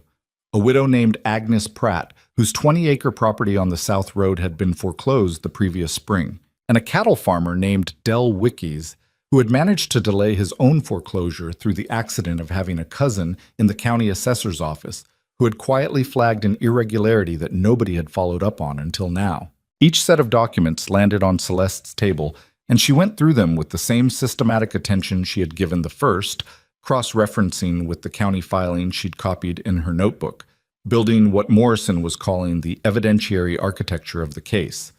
which was a formal phrase for something that felt, from the inside, more like assembling a picture from fragments, knowing the picture was there but not yet certain how many pieces you were missing. She was doing exactly this on a Tuesday afternoon when she found it. She had been through the Pratt documents twice already and thought she'd extracted everything useful. Agnes Pratt's note had the same transfer clause deficiencies she'd found in the Mercer documents. Different numbers, same structural problem, and she'd noted it and moved on. But on the second pass, she'd found a letter tucked inside the back fold of the document case that Morrison had either not noticed or not recognized as significant. A letter from Crowley's holding company to Agnes Pratt, dated 4 months before the foreclosure action was filed. The letter informed Agnes Pratt that her account had been reviewed and her outstanding balance adjusted to reflect a penalty assessment under Section 7 of the original note. Section 7. Celeste pulled Agnes Pratt's original note from the stack and turned to Section 7. She read it. She read it again. Section 7 outlined penalty assessment conditions, specifically the conditions under which additional fees could be added to the principal. The language was standard and dense. She had read it before and moved past it, but now she read it alongside the letter and she saw what she had missed. The penalty assessment Crowley's company had applied to Agnes Pratt's account was not authorized under Section 7. The conditions required to trigger the penalty hadn't been met. The adjustment had been made without legal basis. It had inflated Agnes Pratt's outstanding balance by $400, which had pushed her account past the default threshold, which had made the foreclosure action possible. They hadn't just used a defective transfer clause. They had manufactured the default. Celeste sat very still and looked at the letter and the note side by side on the table and understood, with the particular cold clarity that came from seeing the full shape of something, that she was looking at deliberate systematic fraud, not a technicality, not a gray area. Crowley's company had been artificially inflating balances to trigger defaults on accounts that would not otherwise have defaulted. They had been creating the conditions for foreclosure and then executing the foreclosure and then selling the properties, and they had been doing it to people who didn't have the legal knowledge to see what was happening to them. She thought about Tom Hargrove selling everything he owned and taking his family to Kansas. She thought about the baby born in the first Kansas winter. She thought about 9 families in her notebook and 31 completed foreclosures in the county records. She thought about Victor Crowley and his good suit with his oiled hair and his reasonable face, arranging her marriage and calling it a favor. She got up and put on her coat and went to find Rowan. He was in the barn. She stood in the doorway and said, "I need to go to Morrison's tonight." He looked at her face. He had gotten better at reading it, or she had gotten less careful about what she let show. She wasn't sure which. He said, "What did you find?" She told him, standing in the barn doorway with the cold coming in behind her, and the horses watching with the mild incuriosity of animals who had decided humans were not worth tracking. She laid it out in order, factually, the way she laid everything out, but she heard her own voice and knew it wasn't entirely level. Something in it had an edge she hadn't fully controlled. When she finished, Rowan was quiet for a moment. He had been brushing Jasper when she came in, and he was still holding the brush, but he had stopped moving. "He manufactured the defaults," Rowan said. "Yes. On multiple properties. Agnes Pratt's for certain. I need to go back through the others with this in mind. I may have missed it in the other files because I wasn't looking for penalty assessments specifically." She paused. "If the pattern holds, it's not 9 questionable cases. It's a systematic operation." Rowan set the brush down on the stall rail. He turned and looked at her fully, and his face had that quality again. The controlled underneath quality. The door that looks closed thing. But there was something else now, too. Something that wasn't controlled at all and wasn't trying to be. "This is enough," he said. Not a question. "This is more than enough," she said. "This is the case Morrison needs. This isn't just a contested note. This is evidence of a deliberate scheme to defraud property owners across the county. This is criminal territory." The word criminal sat between them in the cold barn air. "He's not going to let it get to a courtroom without a fight," Rowan said. "No. He's going to come after us." "He already is," she said. "The men at the door were the beginning. He's had 4 weeks since Morrison filed, and he's had time to figure out that this is bigger than one disputed note. He knows what we're building." She looked at Rowan steadily. "Which means we have to move faster than he does." Rowan picked up his coat from the stall gate. I'll saddle Jasper. It's past dark. Morrison said come when you have something significant. He was already reaching for the saddle. You have something significant. The ride into town was the coldest Celeste had made since arriving in Colorado, the temperature having dropped the way it did on clear winter nights. Fast and indifferent, the sky brilliant and freezing above them, the road a pale strip between walls of dark pines. She rode the mare Rowan had given her use of, a sorrel named Ruth, who was sensible and sturdy and had the good quality of not requiring much conversation. Rowan rode Jasper beside her, close enough that she could hear his breathing in the cold air. They didn't talk much on the road. There wasn't much to say that the documents hadn't already said. Morrison opened his door in his dressing gown, looked at them both for a moment, and stepped back to let them in without comment. He was that kind of man, Celeste had decided. The kind whose response to being woken at 9 in the evening by a rancher and his wife with new evidence was to put the kettle on and sit down. She laid the letter in the relevant section of Agnes Pratt's note on his desk and explained what she'd found in the same precise way she'd explained it to Rowan. Morrison listened without interrupting, which was his habit. He absorbed information in full before responding, which she appreciated because it meant his responses were actually responsive rather than just reactive. When she finished, he was quiet for 30 seconds. Then he said, "The penalty assessment. Unauthorized under the terms of the note." And it was the assessment that pushed her over the default threshold. By exactly enough, not by more. She met his eyes.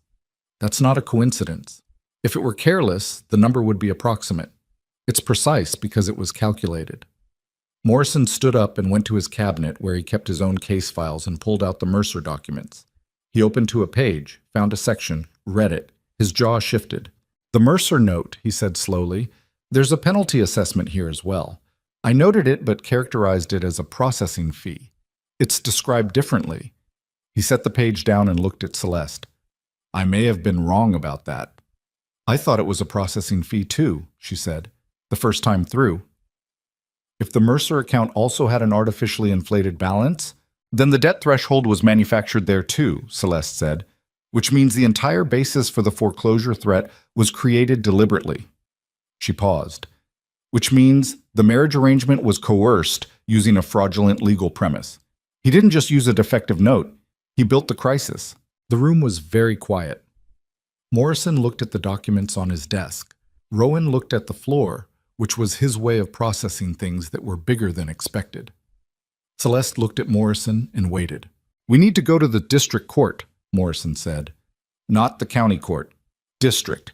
This is above the county level, and frankly, I don't trust the county bench on anything Crowley adjacent anymore. I should have felt that way sooner." He looked up. "I can file a fraud complaint with the district by end of week. But I need your depositions, both of you, this week. And I need Agnes Pratt and Pete Hargrove and Del Wickies to come in and give theirs." He paused. "And I need you to understand that when we file at the district level, it becomes public record immediately. Every newspaper in the county will have it within days." "Good," Celeste said. Morrison looked at her. "That's what you want." "Crowley's power in this county is based on controlling the story," she said. "He controls it because people only hear his version. The moment this is public record, his version competes with documents." She held his gaze. "Documents don't care who he knows." Morrison looked at Rowan. "File it," Rowan said. The next morning, Celeste went back through every document in every case file with the penalty assessment question in the front of her mind, and she found variants of the same structure in 6 of the 9 files she had flagged. 6 cases where the outstanding balance had been adjusted upward by a calculated amount, enough to trigger default, presented in language designed to look like routine accounting rather than what it was. She also found in the Wikis file something she hadn't expected, a copy of an internal memorandum. She had no idea how it had ended up in Del Wickies' documents. Possibly Wickies' cousin in the assessor's office had slipped it in. Possibly it had been misfiled. Possibly whoever was supposed to remove these things had made an error in the Wickies case. A memorandum from Crowley's company to Belford, the attorney, dated 3 years prior, discussing what it called threshold management on a list of accounts. Threshold management. She read the memorandum 3 times. It was written in the careful language of people who know what they're doing is wrong and have decided that the trick is to never say it plainly. But the meaning was not obscure once you knew what to look for.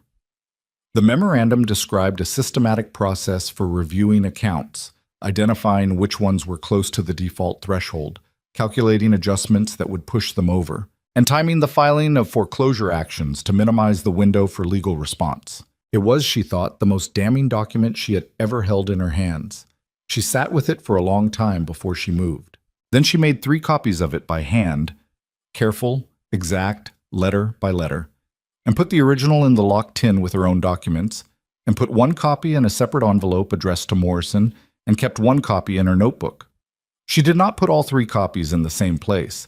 She had started to think about redundancy, about what happened to evidence that existed in only one place. She told Rowan about the memorandum that evening.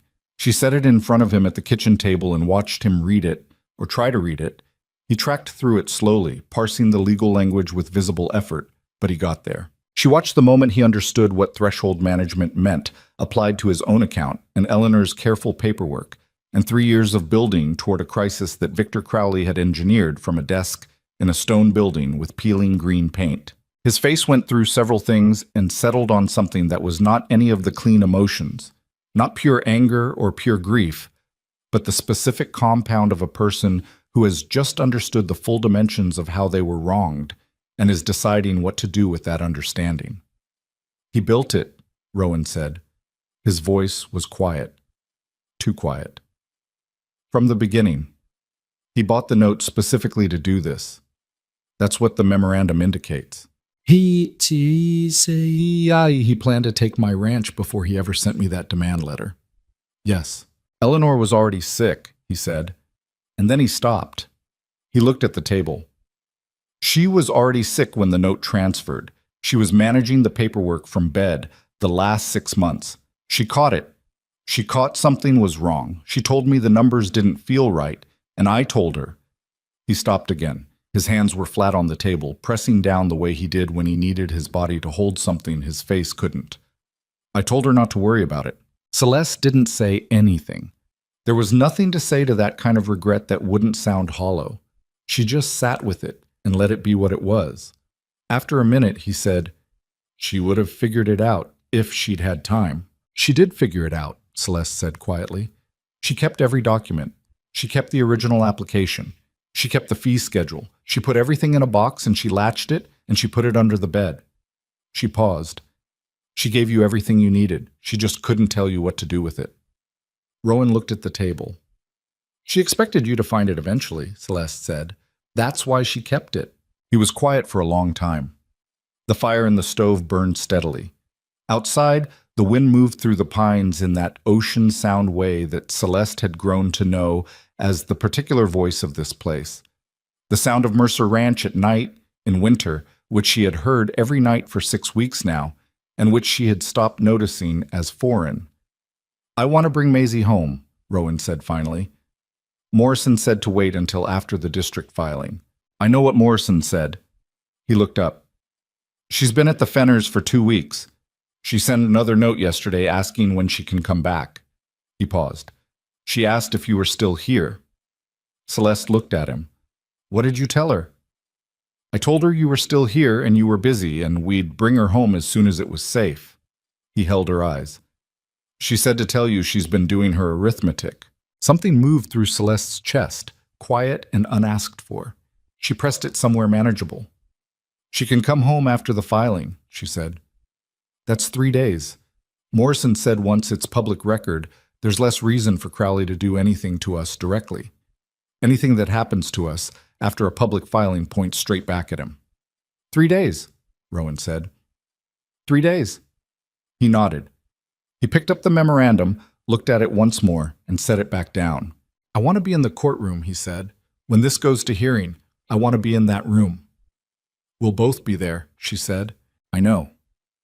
He looked at her and his expression was not the complicated closed thing she had spent 6 weeks learning to read. It was simpler than that, plainer. The expression of a man who has not had a person beside him for 2 years and has noticed, with the specific surprise of someone who had stopped expecting it, that there is someone there now. I mean, I want us to be there together, both of us. He paused. You've done most of this. The finding, The reading, the thinking. You did this. Morrison did the legal work. You handed Morrison the ammunition, Rowan said. You found what Eleanor started. He stopped, recalibrated, tried again. I'm trying to say something and not managing it very well. You're managing it fine, she said. I'm trying to say thank you. I know, she said. A pause, then, is that all you're going to say back? She almost smiled. I'm still deciding. He looked at her for a moment with something in his eyes that was not quite humor and not quite something else, and was probably both. Then he looked at the memorandum again, then at the stove, then at his coffee cup. 3 more days, he said. 3 more days, she confirmed. The district filing went in on a Friday. By Saturday morning, the Coldwater Bluff Courier had a partial account of it on the front page, not because anyone had told the editor directly, but because public filings were public, and at least 2 people in the county recorder's office had read the filing and told their wives, who had told their neighbors. By Saturday afternoon, the account was reasonably complete in its broad facts.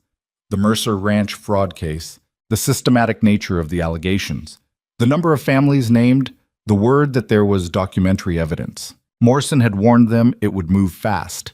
It moved faster than fast. By Sunday morning, there was a letter from Belford, the attorney at their door. Celeste read it at the kitchen table. It was addressed to both of them, which she noted as an acknowledgement that could not have been comfortable for Crowley to authorize. The letter proposed a private resolution, a settlement discussion, terms to be negotiated. It used the phrase mutual benefit twice, which was the legal language for, we'd like you to stop before you do more damage. She set it on the table in front of Rowan, who read it with the same slow care he'd used on the memorandum. He wants to settle, Rowan said. He wants us to go away quietly, Celeste said. That's not the same thing. You want to refuse. I want to take it to Morrison and let him advise us properly, she said. But yes, fundamentally, yes. A private settlement means confidentiality. It means nobody knows the full shape of what he did. It means the families who already lost their properties get nothing and Crowley walks away. She looked at Rowan. This isn't about us anymore. It's about the memorandum. It's about 31 foreclosed properties. And every family that lost something because he manufactured a crisis they didn't know was manufactured. Rowan read the letter a second time. He set it down. Morrison, he said. Today, if possible. He stood up. He was already dressed. He was always dressed before she came to the kitchen, one of the reliable rhythms of his days that she had absorbed without meaning to. He picked up his coat. I'll get the horses, he said. Morrison read the settlement letter with no expression whatsoever, which was, Celeste had learned, a different thing from having no reaction. When he set it down, he said, He's scared. He should be, Rowan said. He should be, Morrison agreed. But scared men are unpredictable. This letter is the polite version of what he might do. He looked at them both. You need to understand that if you refuse this, and I believe you should refuse it to be clear, he is going to escalate. The men at your door were a warning.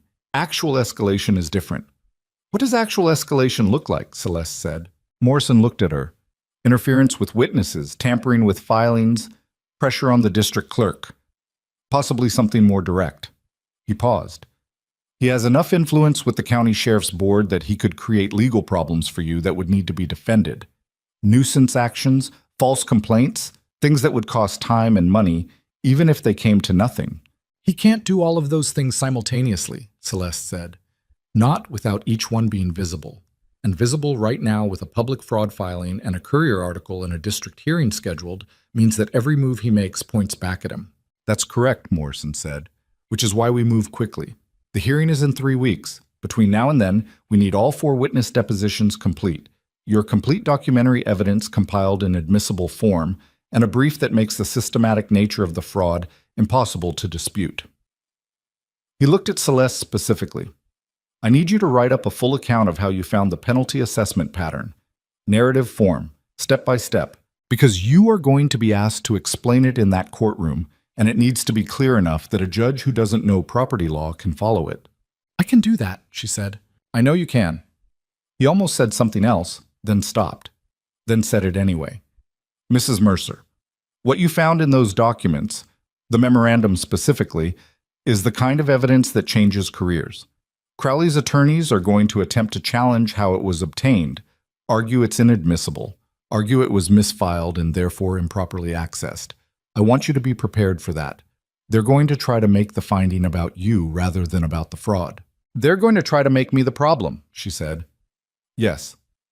That's not new, she said flatly. That's what people do when they can't argue the substance. Morrison held her gaze for a moment. No, he said. It's not new. And something in his voice acknowledged, in the understated way of cautious men, that he knew something about what it had cost her to be in this room with this evidence having come from where she'd come from. She didn't need the acknowledgement, but she didn't refuse it either.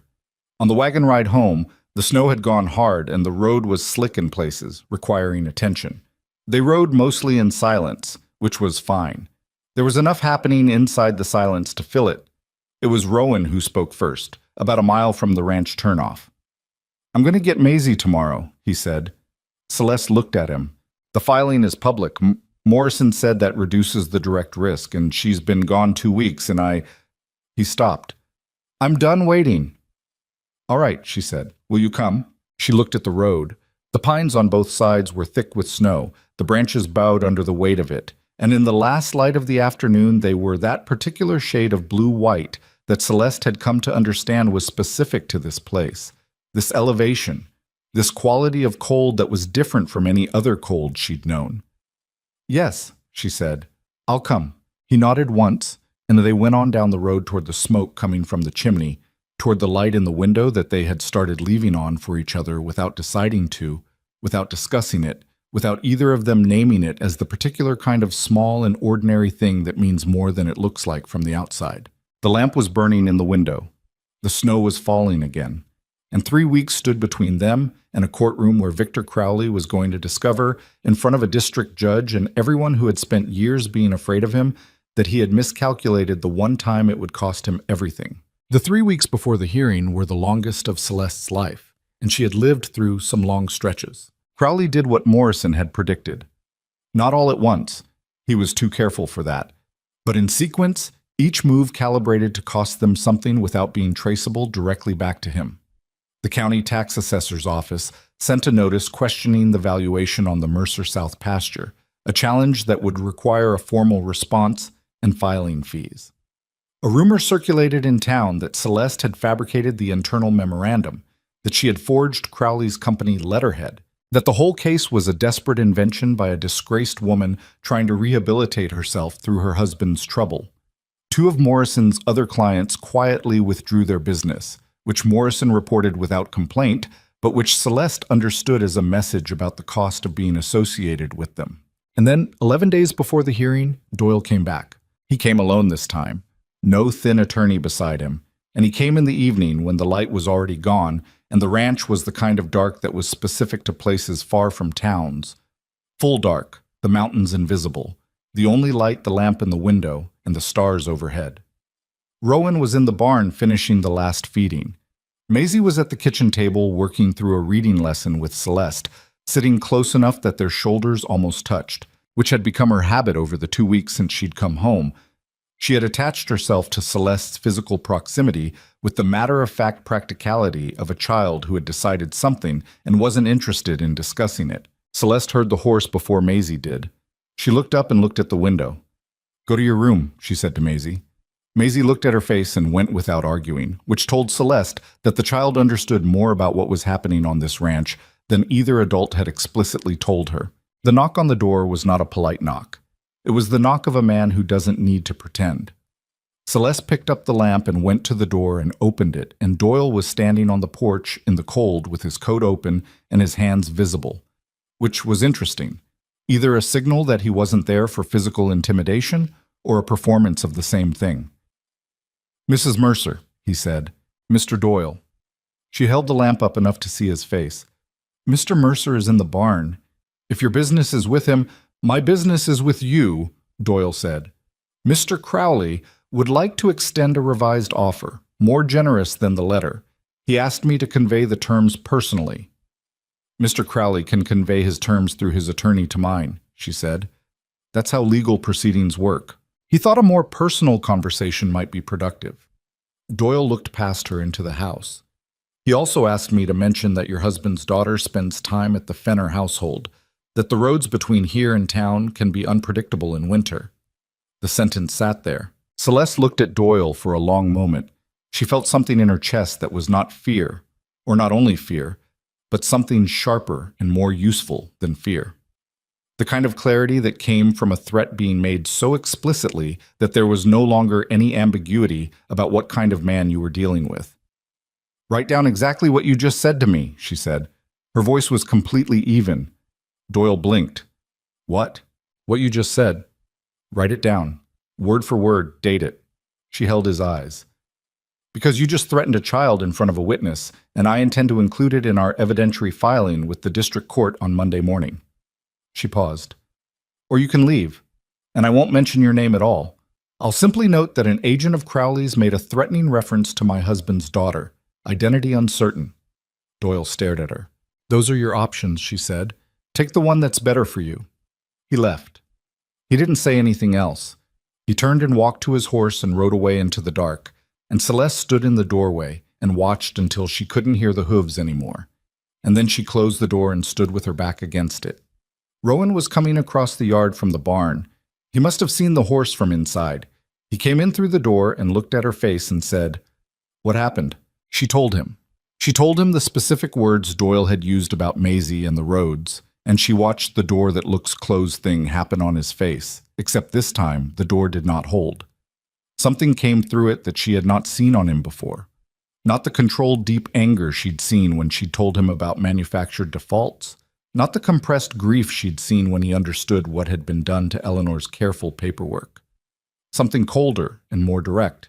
The face of a man who has just been shown the exact boundary of what he will tolerate. "He threatened Maisie," Rowan said. "He implied it," Celeste said, carefully enough to be deniable. She looked at him. "But we're going to include it in the filing anyway, because if Crowley is willing to imply threats against a child 11 days before a district hearing, then he is more desperate than we thought. And desperate men make errors." She paused. "He made one tonight." Rowan looked at her for a long moment. Then he went down the hall to Maisie's room. She heard the door open, heard the low murmur of his voice, heard Maisie say something she couldn't make out. She stayed in the kitchen and added wood to the stove and put the kettle on. And when Rowan came back, his face had settled back into the thing it did, that controlled quality, but underneath it, something had shifted. "She's fine," he said. "I know." He sat down at the table. He put his hands flat on the wood in the way she recognized as the gesture he used when he needed to hold on to something solid. "How close are we," he said, "to the hearing, to having enough?" "We have enough," she said. "We've had enough since the memorandum.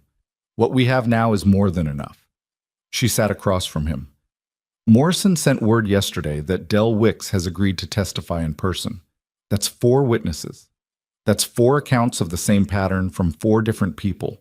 Combined with the documentary evidence and the memorandum, a district judge would have to work very hard to find for Crowley. Can a district judge be bought? It was the question she had been not quite asking herself for 3 weeks. She answered it honestly. Possibly. But a district ruling can be appealed to the state level, and a state appeal becomes a state story. Crowley is powerful in this county. He is not powerful enough to suppress a state-level fraud case.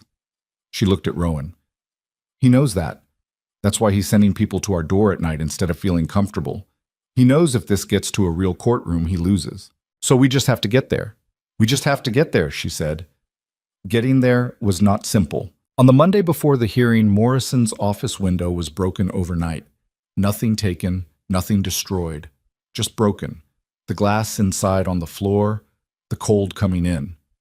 Morrison reported it to the sheriff's office, who recorded the complaint and did nothing with a speed that suggested instruction. Morrison boarded the window himself and filed an addendum to the fraud complaint noting the incident. On Wednesday, Agnes Pratt sent word that she was reconsidering her testimony. Celeste rode out to Agnes Pratt's rented room on the East Road herself. Rode out in the cold without telling Rowan where she was going until she was already on Ruth's back, because she knew he would want to come, and she needed to do this one alone. Agnes Pratt was a small woman in her 60s, with a face that had the specific geography of someone who had weathered too many things and was tired of being asked to weather more. She opened her door and looked at Celeste with exhausted wariness. "They came to see me," Agnes said. "Two men. They said if I testified, there'd be questions about how I managed my late husband's affairs. They said they could make trouble." "What kind of trouble?" "The kind that—" Agnes stopped. She looked at the floor. "My son has a contract with the county for road maintenance. They said the contract might not be renewed." Celeste stood in Agnes Pratt's doorway and looked at this woman and understood the full weight of what Crowley had built. Not just the legal fraud, but the web of dependencies and threats and small leverages that kept people in line, that made doing the right thing an unaffordable luxury for ordinary people with sons who had contracts in road maintenance businesses and things that could be taken away. "Agnes," she said, "I can't promise your son's contract will be safe. I can't promise that testifying won't have costs." She paused. "But I can tell you that if we lose this hearing, the costs are permanent. Crowley stays in power. He keeps doing this to people. Your testimony isn't the only one. There are 3 others. But yours matters because you're the clearest example of the penalty assessment fraud. You're the one where the numbers are most plain." Agnes was quiet. "You already lost your property," Celeste said. Not cruelly, plainly, the way she said plain things. "He already took it. He can't take it again." She held the older woman's eyes. "What he's threatening now is your son's livelihood. I understand why that's frightening, but I want you to consider what it means if a county where Victor Crowley can threaten a grieving widow's son over a road contract is also a county where he keeps all his power." Agnes looked out the window for a long time. Then she said, "My husband worked 40 years for that property." "I know," Celeste said. "He built the fence himself, every post." "I know." Agnes was quiet for another moment. Then, "I'll be there." The morning of the hearing was the coldest morning Celeste could remember in Colorado, which was saying something. The thermometer outside the ranch door read 15 degrees before sunrise. She dressed in the dark, heard Rowan already in the kitchen, came in to find coffee made, and Maisie at the table in her nightgown with her arms wrapped around herself, watching both of them with the alert seriousness of a child who understood that today was different. "Will you win?" Maisie asked. Rowan looked at Celeste. Celeste looked at Maisie. "We have good evidence," Celeste said. "We have honest witnesses.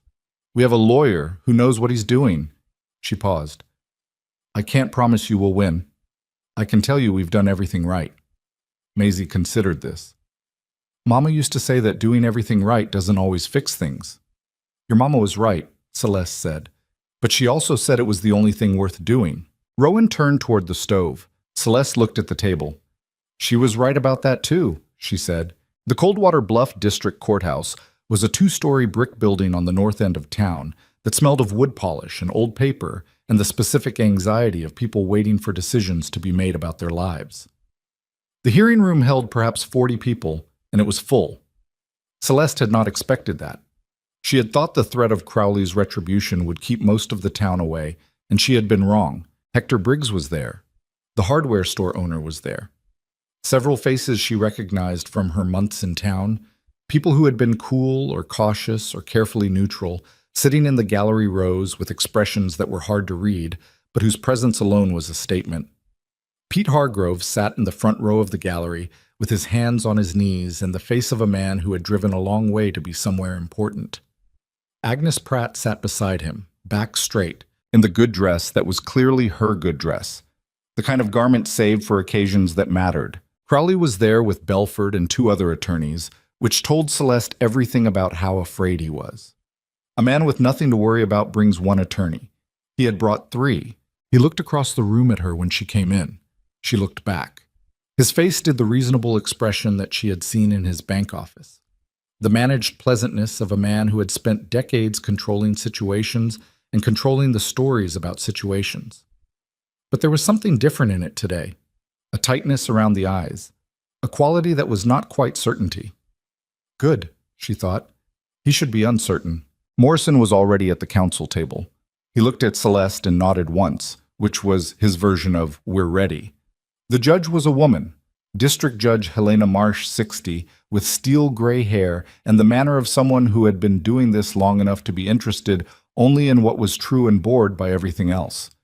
She came in without ceremony, sat, looked at both counsel tables, and said, "Let's begin. What followed was not the dramatic courtroom scene that Celeste had sometimes imagined in the nights of lying awake reconstructing documents and calculating risks. It was methodical and slow, and occasionally tedious, and completely, entirely real.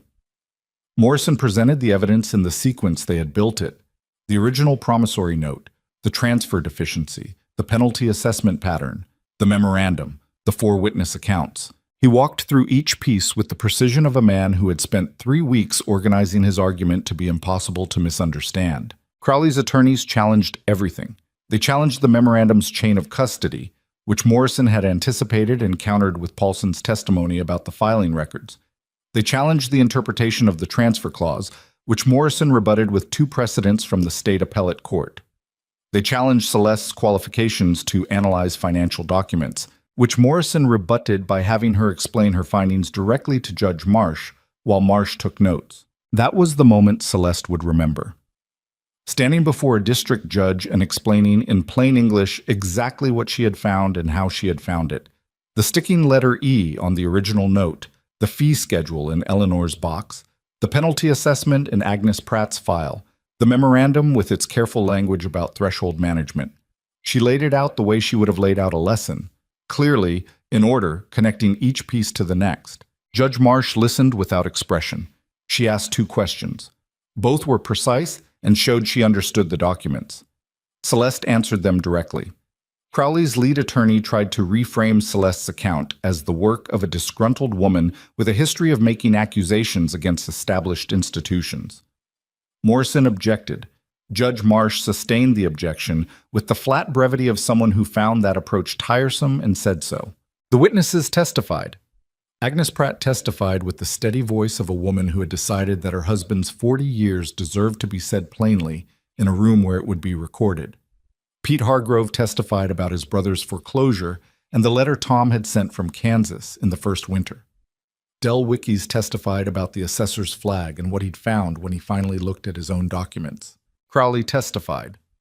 It was the most instructive thing Celeste had watched in a long time. He was smooth for the first 20 minutes, reasonable, measured, the managed pleasantness doing its work. But Morrison had built his cross-examination around the memorandum, and a man who had written threshold management in a company document could not explain it away by being reasonable. Morrison asked him to explain the phrase. He said it referred to routine account review. Morrison asked him to explain why routine account review resulted in balance adjustments that consistently pushed accounts to the exact default threshold. He said accounting errors. Morrison asked why the errors were always upward and never downward. He said he would have to review the records. Judge Marsh looked at him for a moment when he said that. Just looked. It was a look that asked a very specific question without using words. The hearing lasted 6 hours. At the end of it, Judge Marsh said she would deliberate and deliver her finding within 7 days. 7 days was the next long stretch. The finding came in 5. Morrison's clerk rode out to the ranch with the notice. Celeste was in the yard splitting kindling. She had taken to the task in recent weeks, finding the clean mechanical work of it useful for thinking, when the clerk came down the road. She set down the axe and walked to meet him. She read the notice standing in the snow. Judge Marsh found in favor of the plaintiffs. The foreclosure action against Mercer Ranch was voided in full. The promissory note was declared unenforceable based on the documented deficiencies in the transfer and the fraudulent manipulation of the account balance. The district court was referring the matter to the state attorney general for criminal investigation of systematic fraud across all 9 documented cases. Crowley's company was ordered to cease all collection actions on the flagged accounts pending the criminal investigation. A lien had been placed on Crowley's assets. She read it again. Then she walked to the barn where Rowan was working because he should read it himself.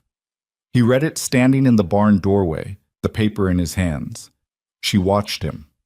He read slowly, the way he read everything, giving the words the attention they deserved. When he got to the bottom, he was still for a moment, looking at the last line. Then he looked at her. She didn't say anything. She didn't need to.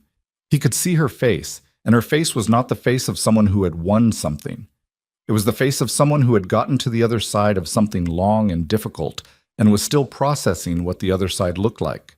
He held out the paper to her, and she took it back, and they stood in the barn doorway in the winter light and let it be real.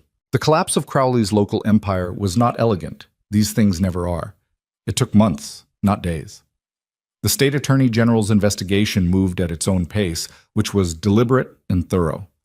Crowley's network of leveraged relationships fell apart gradually, not because people suddenly had courage they hadn't had before, but because his ability to threaten consequences had depended on his ability to deliver them. And a man with a criminal investigation and a lien on his assets and his company's operations frozen could not deliver the same consequences he once had. The fear, without the machinery behind it, turned out to be just fear. Freestanding, unsupported, lighter than it had looked. Doyle disappeared, not dramatically. He just stopped being in Coldwater Bluff, which the town noted and did not mourn. Belford, the attorney, filed for reassignment to Crowley's Denver office and was declined, the Denver office having its own problems by then. By spring, Crowley himself had been formally charged with fraud, and by summer he had been tried and convicted on 7 counts, and he was led out of a Denver courtroom in August with the same careful posture he'd always had, the reasonableness still on his face, but alone for the first time. His attorneys on one side of the bar, not the other. The town remembered. Towns always do, though not always the right things. What Coldwater Bluff remembered, in the months after the hearing, was not its own fear. Memory had a way of softening that. What it remembered was the woman who had come to town in disgrace and gone through a strange marriage and spent winter nights with a lamp burning past midnight and found the piece of paper that undid a decade of systematic theft. The story simplified itself, as stories do, and lost some of its texture in the simplifying. But the basic fact of it stayed. Agnes Pratt did not get her property back. The criminal investigation complicated the question of restitution, and the legal process of recovering lost properties was slow and uncertain. She knew this going in. What she got instead was a formal acknowledgement in a state court document that her property had been taken from her through fraud, that her husband's 40 years of work had been stolen, not lost. It wasn't land, but it was the truth, in the specific permanent form that a court document has, and she told Celeste once that it mattered more to her than she'd expected. Pete Hargrove wrote a letter to his brother in Kansas. Celeste never knew what it said. Morrison's practice doubled in the year after the hearing. He acquired a junior associate, a young man from Denver, and expanded to a proper office on the main street, larger than the 2 rooms above the barber shop. He never said much to Celeste about what the case had meant to him personally, but he had a way of greeting her in town, a small nod that was specific to her, different from how he greeted other clients, and she understood it as one careful person's acknowledgement of another. Mercer Ranch in spring looked nothing like Mercer Ranch in the gray October when Celeste had arrived. The aspens came in pale green and shaking. The elk fence held. The south pasture drained early, and Rowan pronounced it a good omen, then said he didn't believe in omens, then continued looking pleased about the pasture. Maisie grew half an inch between November and April and was proud of it in the specific way of children who track their own development as evidence of something. She had started reading the books on Celeste's shelf, not just the primers, but the others, the histories and the collections of essays, pulling them down without asking permission and reading them in the window seat with her knees pulled up and her river stones lined up on the sill beside her. When Celeste noticed and said nothing, Maisie had looked at her with a testing expression, waiting for the objection that didn't come. After that, she read openly.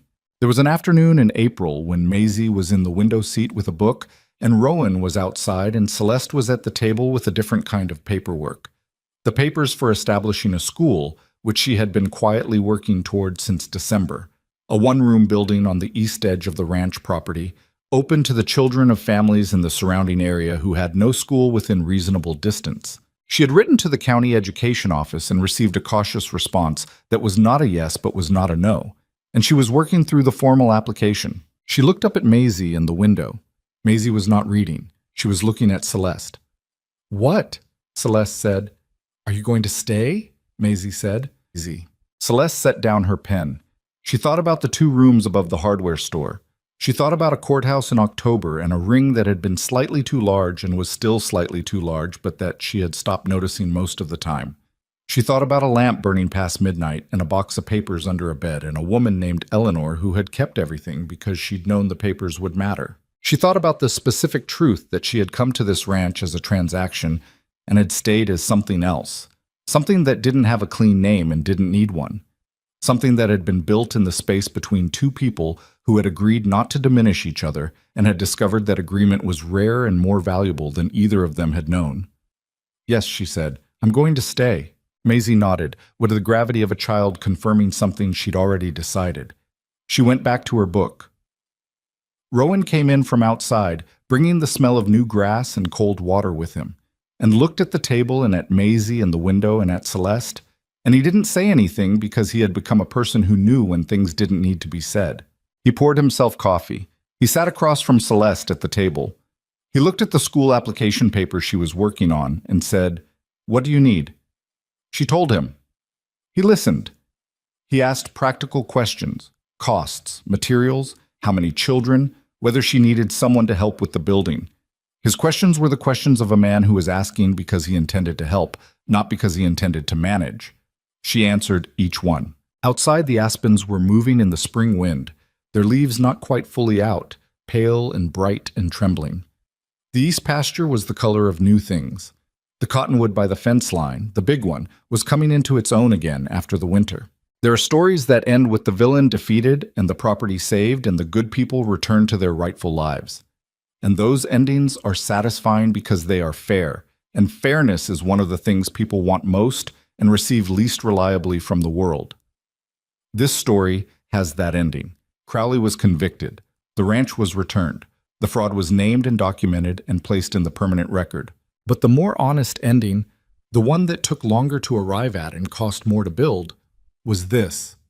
Two people who had been used as instruments of someone else's scheme and had refused, separately and then together, to stay in the shape that scheme required. A man who had loved a woman he lost and learned, slowly and imperfectly, that love was not a thing that ran out. A woman who had spent 4 years being told her intelligence was inconvenient and had walked into a land she didn't know and burned lamps past midnight until the inconvenient intelligence was the only thing standing between a family and ruin. And a child who had set 3 places at the table on the first night without being asked, who had understood from the beginning what the adults around her were still working out. The school opened in September of the following year. 14 children on the first morning, ranging from 6 to 12, arriving on horseback and on foot from the surrounding ranches, their families standing at the fence line to watch with the careful hopefulness of people who had learned that good things didn't just appear, but could be built. Celeste stood at the door of the single room they had built together. Rowan and Del Wickies and Pete Hargrove's brother-in-law and 2 other men from the valley who had shown up on the building Saturday without being asked. And she looked at the 14 children filing in with their slates and their lunches and their river stones and their questions. She thought about a classroom she had been removed from 4 years ago because she had refused to be small. She thought, here is the room I should have had. Then she went inside and began.